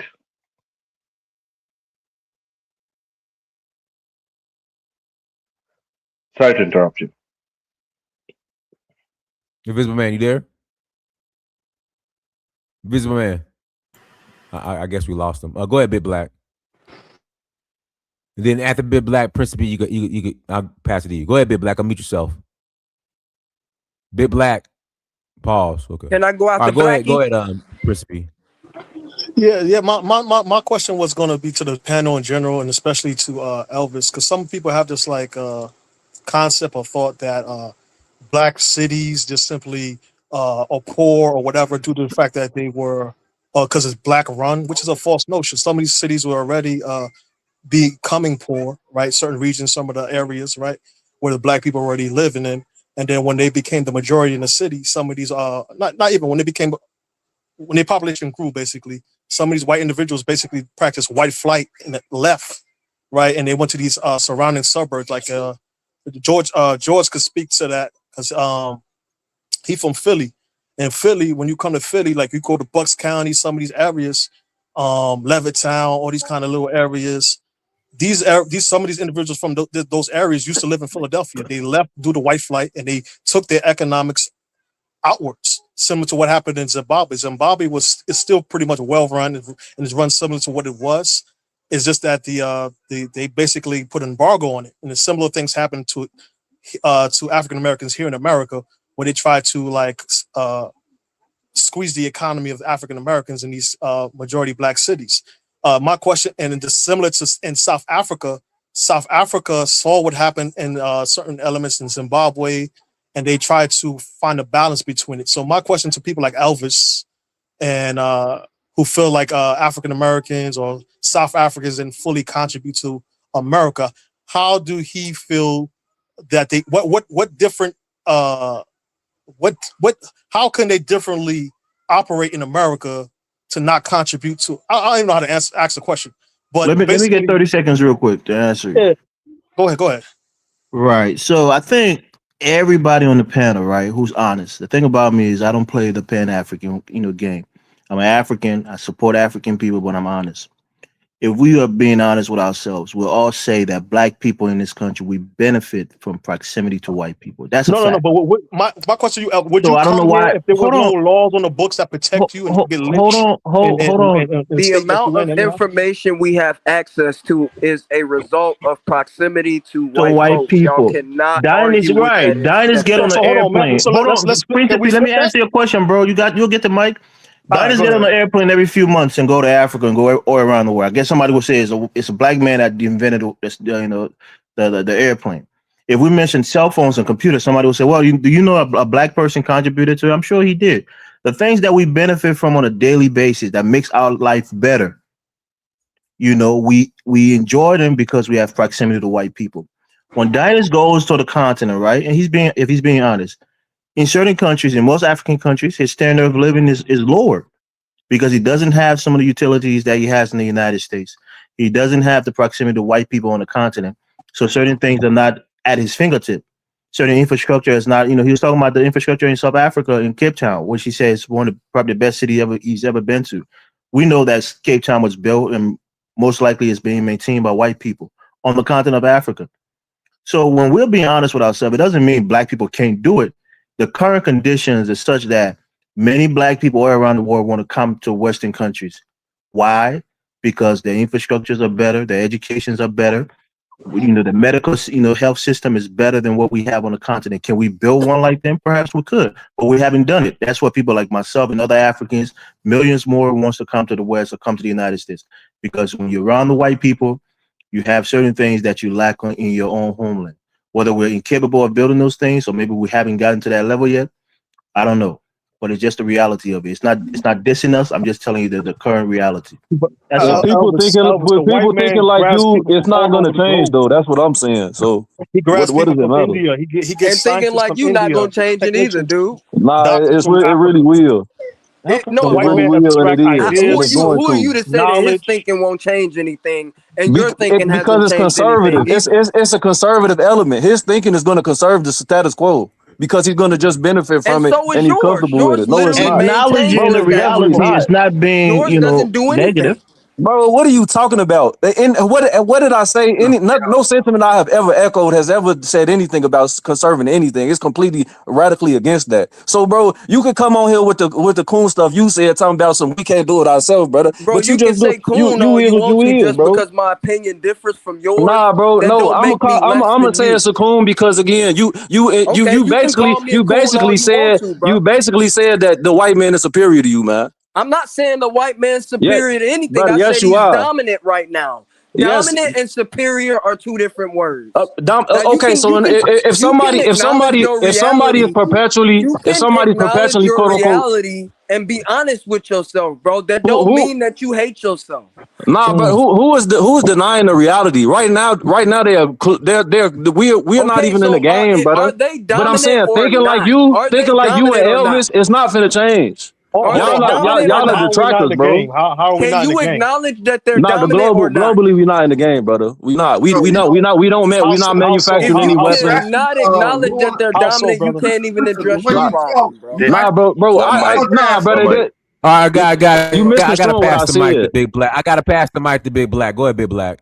Yeah, Elvis, I gotta Oh, stop you you know, right we there. skipped over to Nigel. Okay, Big Black, go ahead. I'm passing it to Nigel next. Go ahead, Big Black. Tonight, you want to go first? Or? Okay, I'll go. Let me ask you, Elvis. Do you really think America would be at this point if they not did not get slaves and bring them over to America? Do you really think America would be at this point? No, Big Black. I don't think so. So let me so you know that off bat. So you actually when you to be honest with you, if we're gonna use your rule your measurements, you when uh let's say when immigrants come over here, they profit off being around blacks and whites, right? If you want to use that measurement, right? Yeah. Okay. So what people were trying to explain to you that is that there was a lot of ingenious that was going on within our ethnic group while we were slaves and even after we were slaves. There's a thing called the brain drain in America. That's why you have a lot of people that have money, immigrants. They come over, and the thing is, it's not a coincidence that some of the best from different countries, including Africa, come over here, and they contribute to the growth of America. So America, what we're trying to tell you is that America has this thing of using the geniuses of different ethnic groups, right? And they come up with it's good planning, right? And that's what you see is good planning, right? And making systems. But in these systems, they've used the genius of everyone that came, the best of every group that came to America. So on the outside, it looks like, oh, the white man created all this stuff. The white man created heaven.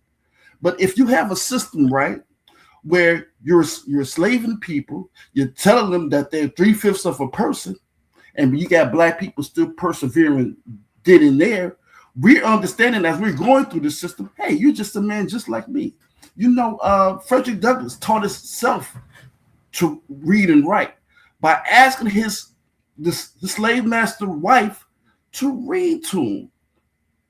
And he would go, he would get articles that he would know the words, he look at the words and ask the slave master wife to read to him. He taught himself how to read and write. Right. That's an ingenious. If you study, if you study the life of Frederick Douglass, you will understand that how we got through this and where we are right now is from sheer ingenious. And a lot of things that they've again, like my brother George said, a Hey, lot of Big Black. Can I give you 5 seconds? Do you know that George Washington Carver was raised and adopted by a German family? he was raised and adopted by a George. But like I said, you just glossed over Frederick Douglass that was born a slave, escaped slavery, went to Canada, went to Europe, and then came back and when he could have chilled in Europe and said, you know what, I'm coming back and help my people. And from a former slave that was able to walk into the White House and give advice to the president for his people, that taught himself how to. You know how much a genius you got to be to do that. If he was white, he would be like the #1 historical figure in the United States than what he did. That's what I'm talking about. There's a lot of things that you really have to. We see that as African Americans, and we understand as we go to school with them. Again, when we're talking about Black education, people have a lot of individual geniuses, but collectively as a group, have we put it together? but Can we go to Africa and Elvis, see us Elvis, working no race effectively? have a when you put collective that, group of geniuses, man. What is God talking about? Elvis, there's no race Man, have a collective stop No, group trying of to geniuses. listen to appeal to what I'm these people, saying. bro. They broken, bro. If It's you not. go to Just let them move Africa or on. even in Haiti, Let them Principe, move on. right? Did us as Move black on. people figure it out how to govern, how to prosper amongst ourselves? let me ask you this. But Have we when done it? was Absolutely, there? man. It's When all was part of. there? When Go was ahead, there go ahead, Big Black. 50? When was there a 50-year period without outside interference? You're not, So that's what I'm we saying. haven't I don't figured out how to understand. defend I ourselves either. Okay. look. I Bro, work in the you precision are engineering. pathetic, Look, bro. I work in the What? precision engineering sector in the UK, and this is the backbone of the white man's world. This is where they make a lot of the bits for engineering, weaponry, nuclear, planes for the for the basically all to do with flight, anything to do with flying like drones. all the bits that you need in this world, the machines that make it. I work in the sector. Without the brains of other people in the globe, you Europeans are nothing. Right. They're And we nothing. don't understand that. I don't They understand why. bring these people are good at bringing things together and market them. That's all they're good at. But if you people that actually have this sort of mindset thinking this, they're more superior, these are the people that are actually aiding them to be more superior. And That's just the reality. and if we teach the kids, to be honest with you, if we teach the kids your point of view, how you look at them, Africa, do you This go to the UK you're as an gonna give the adult or do kids you go there as a child? listen, man, you're gonna give the kids a bad. They're gonna be, they're gonna have a mentality of just, self hatred. It's not gonna think positively of themselves. Most of the They're not gonna education think I have, positively I had it from different people. The UK did not provide all my education, so I'm not just talking to about make your that clear, education. I I'm come just from saying educated. when you left Sierra Leone and went to the UK, did you do it as a kid or as an adult? I went to school here. Most of my education I had here. But look, I came from educated family, and also, in fact, most of my family who send their kids to Africa to Sierra Leone and study partially studied in Sierra Leone and come back. They're the one that tend to do well, you know, than those that actually lived here all their life. But That might tell you why something. did you go to get your education in the UK and not in Africa? Do you think the education there was better? Or did your father think the education over there was better than what you had Look, back home? I don't, have you forgot? Do you have bad memory? Have you forgot what happened in Sierra Leone? No, I'm asking you. Why are you in the US? We all know we had a civil war. We all had to run away, and I came here and I stayed because my family, everyone dispersed. This Elvis, you keep Liberian civil war asking these dispersed my surface entire level family. questions. You Let's just asking move these on. surface, you got to get deeper than I'm that. just telling you Doesn't as make an no sense. African, big black, right? Donis will tell Doesn't you. make no sense. If you go to Africa and you interact with a lot of Africans, a lot of them want to come here. They want to go to Europe. They want to go to the UK. They want to come to the United States. That is true. I agree with that. It's not But because they love the white man. It's because they want to partake in what the white man has built, the economic system, Hold the on, but educational Elvis, that's system. because Elvis, Elvis. that's Those because are we don't build facts. the systems over we had the system that they have here. We don't have it there. That's the only thing. It's not because Exactly. they're better than us. That's it. That's the point that I'm making. Is I never said white people are better than black. I'm just saying we benefit from whatever they put together. You Believe You me, don't know, gotta we outright say benefit it. from believe me. You're saying it by your sentiments. Every time somebody brings up an accomplishment, you try to tie it to some European, bro. So you don't have to say it, bro. I don't understand it. Why we got to deny So the truth? can I It's ask the Elvis truth, a No, bro. but question? it's not deny. If somebody can bring an objective fact that has nothing to do with a European, you will find a way to tie it to a European. No, You will the say, topic is Mm, about adjacency to white power or white people, right? That's what the topic is about. I'm only yes, and saying, you wait, are trying to first of say that they all, benefit from it more than they detracted from it as in their being, which is just not see, the case objectively. okay, Here's the They problem. taken more than they're given. okay. Elvis is operating from a very dishonest position. Black Americans aren't immigrants in the USA. Our ancestors built this country. We fought for the rights in this country. Y'all diaspora immigrants, whether from the Caribbean or Africa, and this is not an insult, this is a fact. You could not come into the United States legally if it wasn't for the civil rights struggle. And see, y'all try to dismiss it. Oh, y'all got no power. Y'all very ungrateful. You look down because you worship white Yeah, that's people. not That's not me. true. Oh no That's no not no no! true. Hold on! Oh, no no! Dinus Yes, knows that is me. I'd true. never No, disrespect it is. African Americans Hold on on. this platform. Here's I've a always bigger stood up for point. them. Y'all Right. don't You don't know my understand. Y'all history. really hold on. Y'all really don't understand American history. Y'all really think that Black A Americans were lot of just them, but handed everything. let me say this: Elvis is respectful to African Americans, but that still doesn't, speak for you. It's some self hatred going there, Elvis. Let's be real, But then I'm man. there black. are some there are more successful It's African just the in Europe reality. Big black. in If you're being Europe honest, compared you to most likely America, work right? for a white corporation. If you're being honest with us, right? You know, But then what I'm saying, there are more successful African in Europe compared to America. But the African that went to Europe were not helped by any black group over there. So it doesn't matter whether if we were to meet black people here or not. But It's the let's not do perception the and versus the thing, man. mentality of the person. yeah. I'll never mm, disparage the civil rights movement because I Nobody do think it destroying opened them, up the but way for Elvis, Africans to come in for sure, the 100%. setbacks that we suffered in this country, I would most likely, most African Americans would probably be working for black people if it wasn't for all the setbacks that we had in this country since we got out of slavery. That's what we're trying to tell you. So But can I I agree. concede the fact that I agree with Elvis on one point? The white man has created a system that works and it extracts knowledge from wherever it comes from, whether it's from Yeah, Africa, whether it's from India, whether it's uh, from Europe, and it works, right? yeah. But That's what I said. why, That's what I said Elvis, do you earlier. believe that Africa cannot do the same concept with we throughout can, the but we black haven't. world and That's the extract the point. We same haven't yet. So blacks until we from do, we Haiti, have to say Jamaica, that from this one is South better. Africa? Uh, I mean, if you okay, look all at right. the No, most, we don't look, if gotta you look at say the that. most, if you look at the everything they got in Europe, it came from the Africa and the Middle East. Most of the things that they have in Europe today came from Africa and the Middle East. They don't hide it. They will tell you. If you do in-depth studies of a lot of the things that we do including engineering and so on, it will come from the Africa and Middle East. Yeah, It's but there. There's no. Africa. What I'm saying is that the Hmm. black people, if you went there, you got helped by any black or revolution, you got helped by any black struggle to be successful or to be in where you are.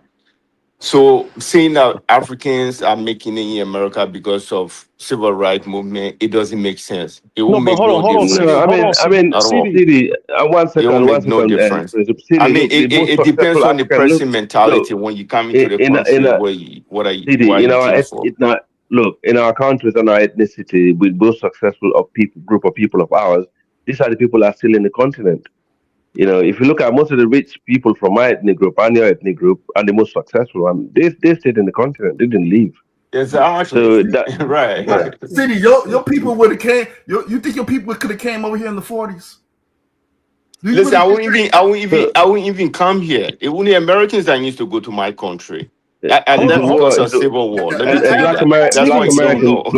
CD. Also see the black Brother Black, Americans this a use lost Can ideals. cause. I Don't can you I just can gotta I let ask them can get I it off, ask brother. Yeah, Because they done told him before and he still come with the same sentiments. yeah, Come and on, black man. can I ask Americans CD and actually my built brother Liberia. Africa a question?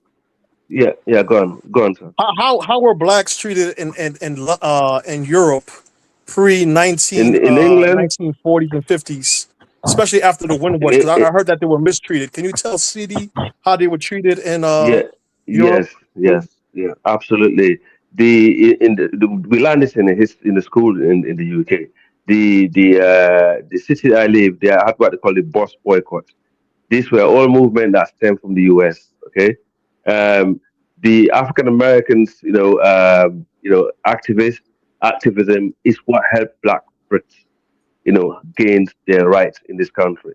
They used to actually physically come and galvanize, and spread awareness and help Black people in the UK and other ethnic minorities. So it wasn't just limited to America.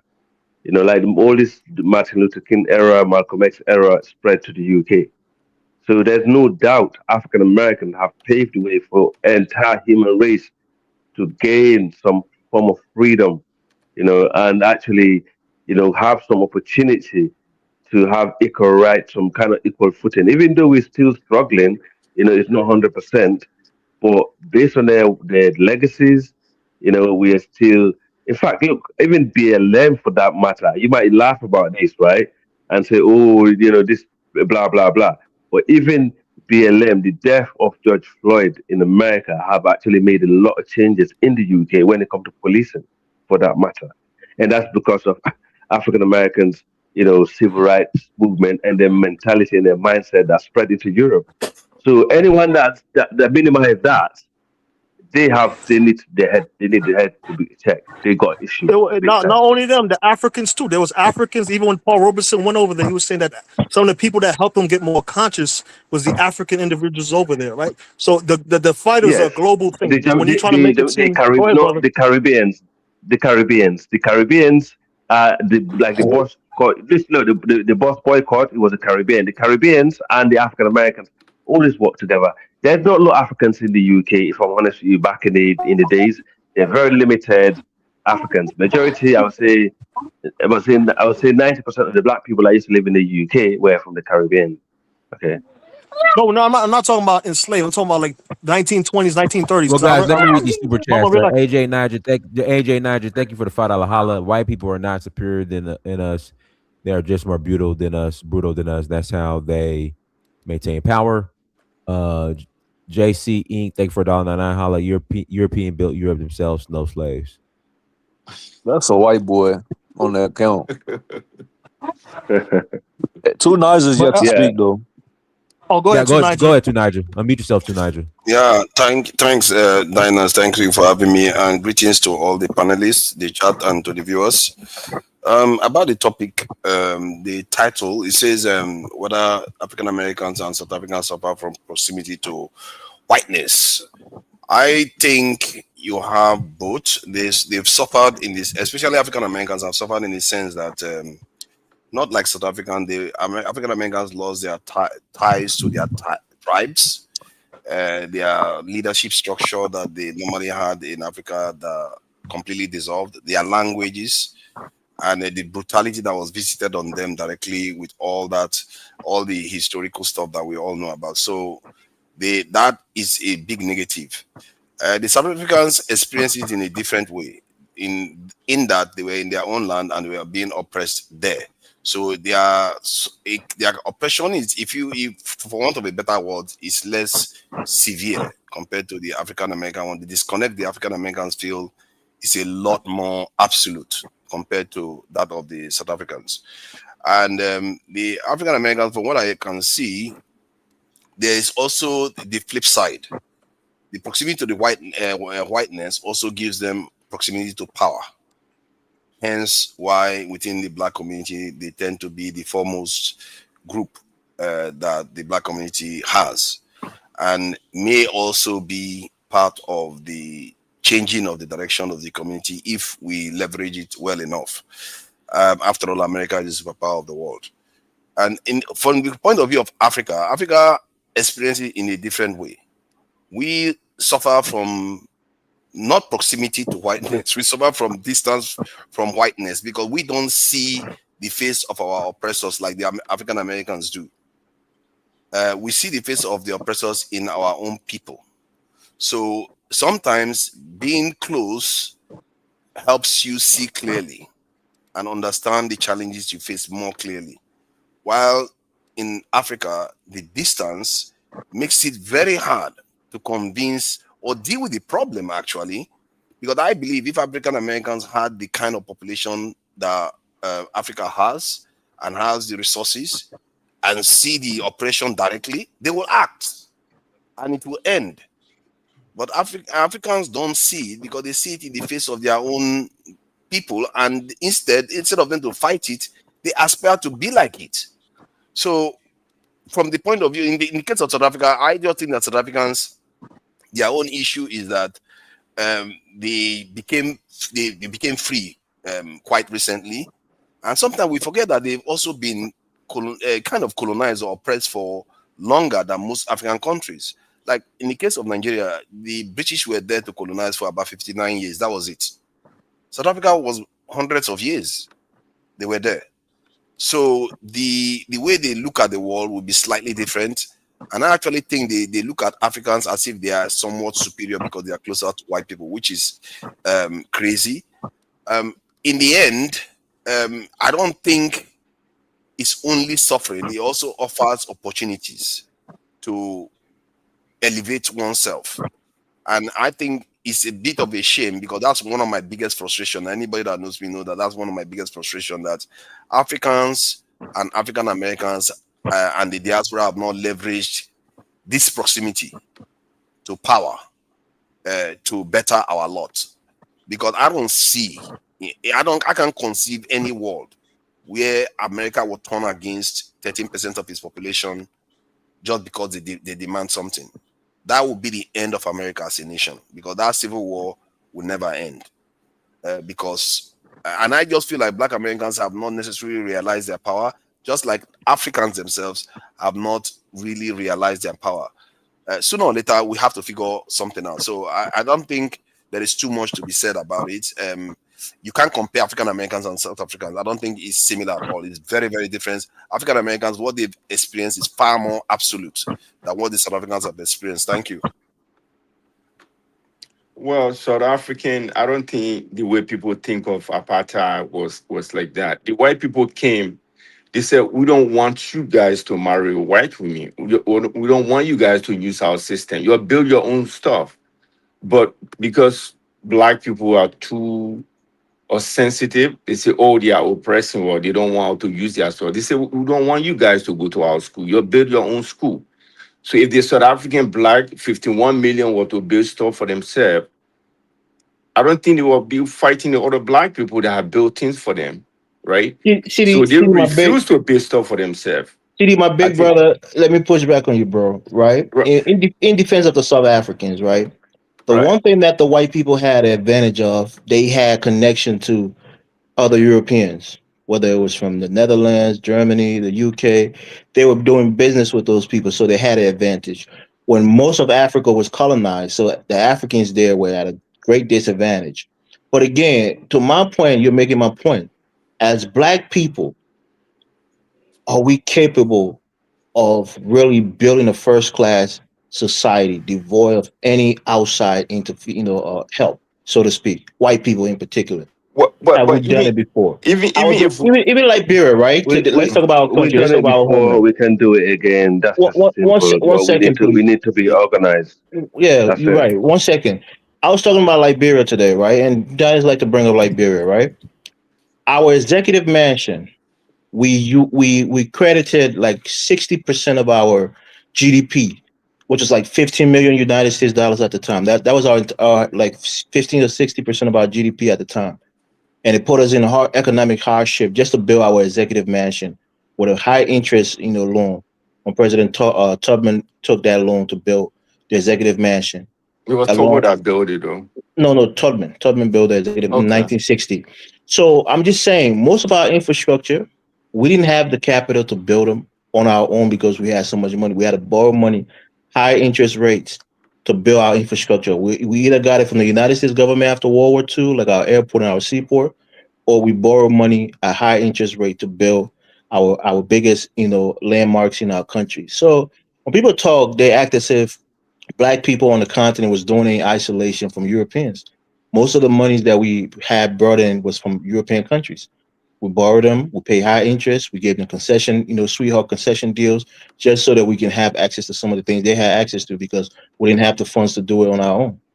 Just our reality. But I pass the mic. I mean, What I'm saying is that Average, what I'm saying is yeah. One Average. second. I mean, I live in the UK, right? I live in the UK. During the Second World War, the Americans came to help the UK to fight Hitler. They did not help the UK for nothing. It was a loan. Each and single gun and a bullet, the UK have to pay it back with interest, and they still had to pay for that. So this loan and saying we owe debt. This is only African people are actually dying over this stuff, and also loan on what? Based on how much mineral resources they looted from the countries. It's like take from there and give back there. It is like the Commonwealth. The Commonwealth say, "Oh, we're all part of the Commonwealth." It's like one of my English friends who said to me, "The Commonwealth, what is yours is mine. What is mine is not yours." That's what the Commonwealth is.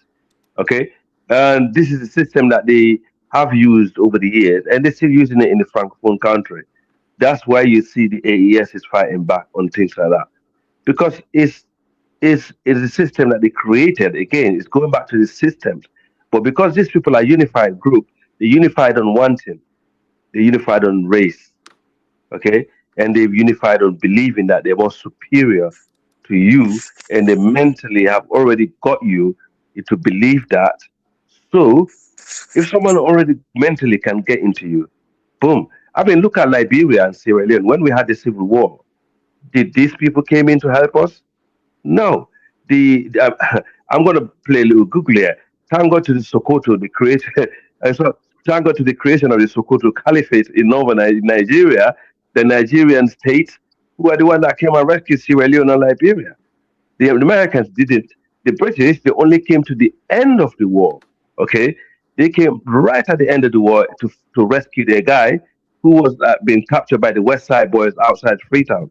And guess what they did? They brought the SAS with the Apache, and they realized, oh, the Nigerian ECOMOG and the Guinea troops already gained the ground. One second. They already gained ground. So what we could do? Let's play. I gotta get in next. Yeah, because okay. y'all talking, y'all not letting nobody else in. Let's play the Mr. Savior and bring Masake hasn't spoken yet, SAS though, brother. in. Okay, so we can do it if we got the mindset and we unite. We forget about this tribalism, these religious differences, and believe that these people are better than us. We have a system that make all of us work and say, "Oh, American Liberians are foreigners," or this guy is a Christian, this guy is a Muslim, or this person is from the north, or this from the south." These are the things that they have used, to divide us and mess us about. During the days of Liberian War, we were very united. The reason why we have and Sierra Leone war. The reason why we had those wars, we know it was outside influence. It's not internal. And if that, God forbid, if we have any of that today, it would be so dangerous because we are highly divisive. And this is what they do. So No, we need to, yeah, The we need to Liberian War bring. was eternal, bro. It was a tribal, flare up. It Whole was, but system. it was stirred up by Charles Taylor, who came. You came from outside. No, no, Okay, No, Charles it Taylor was came started from. by Samuel I don't Doe. think Charles Taylor It was started made by use of Samuel the Doe, who targeted certain ethnic groups, and right, they right. retaliated. Oh, So oh Yeah, yeah, yeah, yeah, Charles, yeah, yeah. yeah, But Charles still, Taylor just found opportunity to get into the ethnic group but and without achieve Charles what he Taylor, wanted to trust me, that achieve. war would. So, If it wasn't for Charles Taylor, that war would have been contained. I guarantee you. But he yeah, made it. Why? but Sierra Leone, they don't have tribalism in Sierra Leone, except now. No, But no, no, Sierra no, no. Leone war We was never. not based on We tribalism. hate that. Even now, we're very united when it comes to tribe and religion. We don't Though I have it. went to school We there, don't I know like how it. to in speak We don't politics, even though, condone it. with the asset with the political party, the Mende and the Timni, they kind of on one side, on different side of the political spectrum. No, look, Oh, look. It's well, I mean, that's the. the average, their own. It's Mm-mm, not like if you look at how mm-mm. Saj Musa, right? The Saj Musa, the guy that they killed, and We got to pass the Valanches. mic to the other people. We're kind Yeah, of having a Monsake has conversation. yet to Let speak, them, let brother. them speak, please. I can Just speak, right? yeah. So we don't Yeah, we you can don't have speak, brother. tribalism in Sierra Leone, No, Elvis not at and all. Senior. We don't Brother have that. But Monsake has yet to All speak. right, You let me need to let him go speak. go up, Okay, man. okay, calm down. Masake, greetings. Hey, what's up, Listen, man? Koro, Peace and Koro. Yeah, peace okay. and love to chat. I hope everyone's doing well. So to add to the topic, I definitely want to respond to Elvis, man. When you said about FBAs, they weren't building and they needed white people to build, man. Yeah, you was totally incorrect on that, man. Because there were plenty prosperous communities like Black Wall Street and Rosewood. If they haven't got destroyed, no, I mean those communities today would have been prosperous and it would have been very like elegant and very wealthy if those communities didn't get destroyed. He was kind of wrong on that, right? I didn't say that. And you said that they needed white people in order to build, and I'm like, that's not Nope, that's not that wasn't me. That was somebody else. No, okay. that's exactly what you Uh, said, Elvis. Don't Nope, I that's backtrack. not I what mean I said. that's what I heard. Unless I mean Nope. that's what I heard on when I was listening to you. Nope. My point I made about it was about the institutions that we work for or we go to school. They're predominantly white institutions. That was the point I was making. Somebody else said something about black people didn't build anything and all of that. yeah, I think I said that right, they did not. If they but it were to wasn't me. build, if they were to keep separate from white people and not to depend on what white people build, they could be more successful than what black people are going through right But now. It's that the but same thing in but South Africa. okay, So I but said that. city, but city, that is wrong because they had banks, they had jobs, they had communities, they had all that stuff, but unfortunately those communities and that got destroyed because But of that's what I'm saying. The other race went through it. The Italians went through it. The Irish went through it. But they no, fight they and they didn't they build didn't stuff for no no themselves. no no no they didn't go through the same thing, man. I'm talking Nah. based on How history. What listen, the Italians Italian came thing. here. Listen. Italians came in the country. Same thing with the Jays. They came here, and what happened was during that time, they was discriminated, whatever. So there was committing crime until they got classified as white, and that's when all that changed. But other than that, they didn't get it as bad as FBA's. But But that's that. but what I'm telling you right now, all the businesses that Italian built in New York, especially when it started in Brooklyn, they destroy all their businesses. Same with the Irish, but they fight the system and they stood on their ground. So are you So saying that? Wait, hold if on. So black are you people were saying if so? black So people were to city. decide. City? Are you saying that FBA's did not fight neither? Is that what you're saying? No, I'm not saying that. But what I'm saying is that if they were to go their separate way and say, well, we accept segregation and build stuff on our own, all the scientists that the black people had, they could build things and depend on themselves than what white people build. This is what South Africa is going through. They don't believe that they can build anything without white people, even though they have resistance from white people. I'm gonna just slightly disagree, but let me continue. We'll circle around on that conversation, right? And to Passport King, right? Some stuff he says is very disingenuous when he talked about the 1965 Civil Rights Bill. Now, if you want to sit there and say yes, FBA's fought for that bill, indeed, yes, they did. But guess what? Also, other groups also fought with FBA to get that bill passed, right? And Bro, yes, FBA is a cult, brother. FBA is a cult. They didn't. No, hold on. So that bill get passed, and immigrants did come here. But prior to 1965, and just to sit there and say, like, no black immigrants came in the country is just BS. You had Cabo Verde people was coming here, black Caribbeans, and some Africans. Not all, because they put a limit on what Africans can come in the country. And then the last thing is, and I'm gonna call you out on this, Passport King. The last conversation we had on this panel, we talked about TPS. You called out the Haitians. Okay, granted, right? When I asked you about the Ukrainians, about the 500,000 Ukrainians that's on TPS, do they have a valid claim? You sat here in front of everybody. You said that yes. I think that the Ukrainians have a valid claim. Even though your argument is saying that how immigrants should get out, I'm thinking that all immigrants should get the same treatment. You didn't say that about the Ukrainians. But guess and what? You sat here hold on. Hey, before y'all change the topic, can I jump in? Hold on. I'm not. I got you. Hold on. And then to sit there in the back chat talk about how that black immigrants worship white people, bro. I don't. Like I said, I can't speak for no other people or the FBAs, but you, my man, you worship white people, man. And that's all I gotta say. Hey, let me jump in real quick. Let me jump in because I've been on the sideline for a minute. Again, this go back to what the problem that we have is we have a lot of people that's not Black American that speaks on Black American history that's very incorrect. So when people talk about the Italians and the Polacks and they went through things in the context of comparing it to what Black Americans went through, the conversation is over. It's not even worth, like, you can't be an immigrant and make that kind of statement when you don't know what you're talking about. So, like, because I can ask you, well, what happened after Hayes pulled the troops out with the 1877 compromise, and from 1877 all the way up until 1970, what happened to Black Americans? It's not even close the same as what the Italians and Polacks went through. We shouldn't. It's actually. I'm being honest and respectful to the panel. But if you're an immigrant and you come up here and make that statement, that's highly disrespectful. Very disrespectful to the group of people because you're not educated. Because you're making a. Hold on. Let me finish. Let me finish. Bro, why are you still talking if I'm talking? The fuck. What I'm saying is, if we got a history and the history's there. From 1877, from cities that was burned down, right? Blowing up churches, killing little girls, we had to get executive orders put on the books just to protect us, right? Amendments set in place for us, not other groups, us. So it's not the same. Did other groups go through certain things? Yeah, but it's not the same. So you cannot use those in the same context. And another thing, and I'll land here and I'll just be quiet.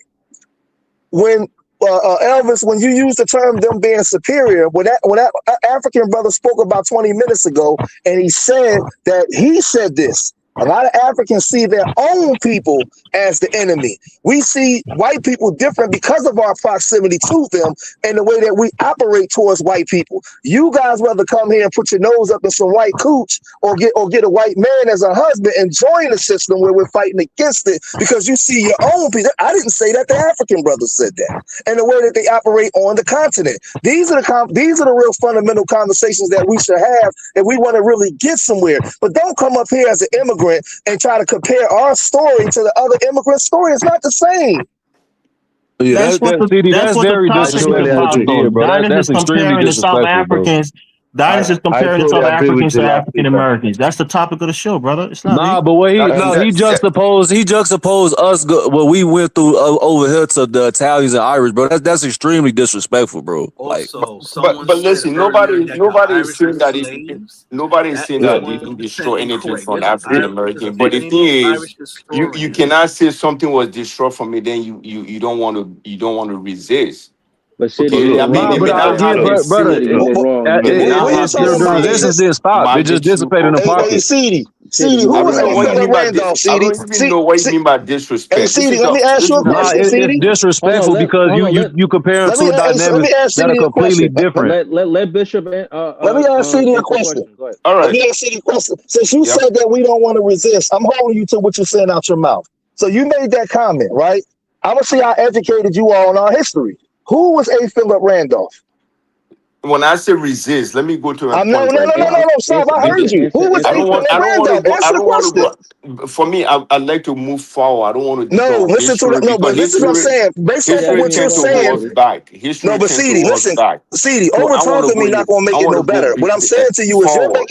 you're making a comment on a Black American history and using it in reference to other groups. And when I'm responding back to you because I comprehend well, my brother. So we having a conversation. So based But off of what what I'm you saying, said, it may not have the same brother, magnitude listen of. to what I'm saying. Listen, But you this is cutting what me a lot of you off. Africans do. Y'all too arrogant. Listen to me. Let me You talk. cutting me Stop off. You cutting me don't have to off. yell. We have a normal conversation. Bro, I'm trying to Why you talk, but you yell? keep listen. I'm trying to talk to you, but you keep over talking me. But then Let when me you give me a talk. question that I want to answer, then you cut me off. No, no, no. I never Okay. got it off. You keep talking, Okay. Okay. Just be civil, guys. Just one at a time. Yeah, City, brother. will You still let him. talking. You ain't Yeah. shut up yet. All I'm saying You is don't have to I was. yell, man. Oh my God, brother. Just What? See, that's what I'm saying. This is the problem. I was quiet when you was making your statements. I wasn't saying nothing. I was listening to you. So when I but then came you're trying in, to be emotional, you're not brother, understanding, you're not oh my listening to God, me. brother, what's wrong? You're What is not wrong listening with to you? me. No, let me say what I'm saying. He Okay. just asked me a question, City. All right. You made the statement about us, and I heard you about our story and with other groups been through certain things and our resistance. So I came in and I heard that. I comprehend well, and I said, "Cool. You don't understand the 1877 compromise and what we've been through, and you cannot compare other groups that came here through Ellis Island through what we've been through when we've been here since longer than the 1600s fighting." So now, what I'm asking you is, when you use the word resistance in reference to us, I'm asking you, who was A. Philip Randolph? Listen, when I say resisting, you talk about violent, and this is not what I'm talking about because all your mentality is violent. Resisting This is mirror. crazy, bro. This Listen, is Hold on, crazy, resisting. bro. If wait. someone Hold on. resists, This is what they be talking if about, I bro. put up a This is house, why right? y'all put fire to these Hold on. FBA people, bro. This is crazy. If I put in a house, right, someone come and Hey, let destroy him it, I will finish, y'all. move Let him it. finish. So let us say, for example, that's why we don't have to depend on history. What happened to us? What happened to that? We have a lot of opportunity right now. You have a lot of options. If Okay, you but think you City, cannot build anything, then you cutting me off. I What do know. you have? You But guys want to talk? City. Let me ask you a I'm not question. cutting you Man, off. I'm trying to City. let him Hold on, talk hold on, first. hold on, explain hold on. Mate, myself. City, You're not hold giving on, me wait, the hold on. opportunity to talk. City. Are you saying that FBA's never fought? Is that what you're saying? No. That's not what I'm saying. So my thing is, let us say Black Wall Street was burned down, right?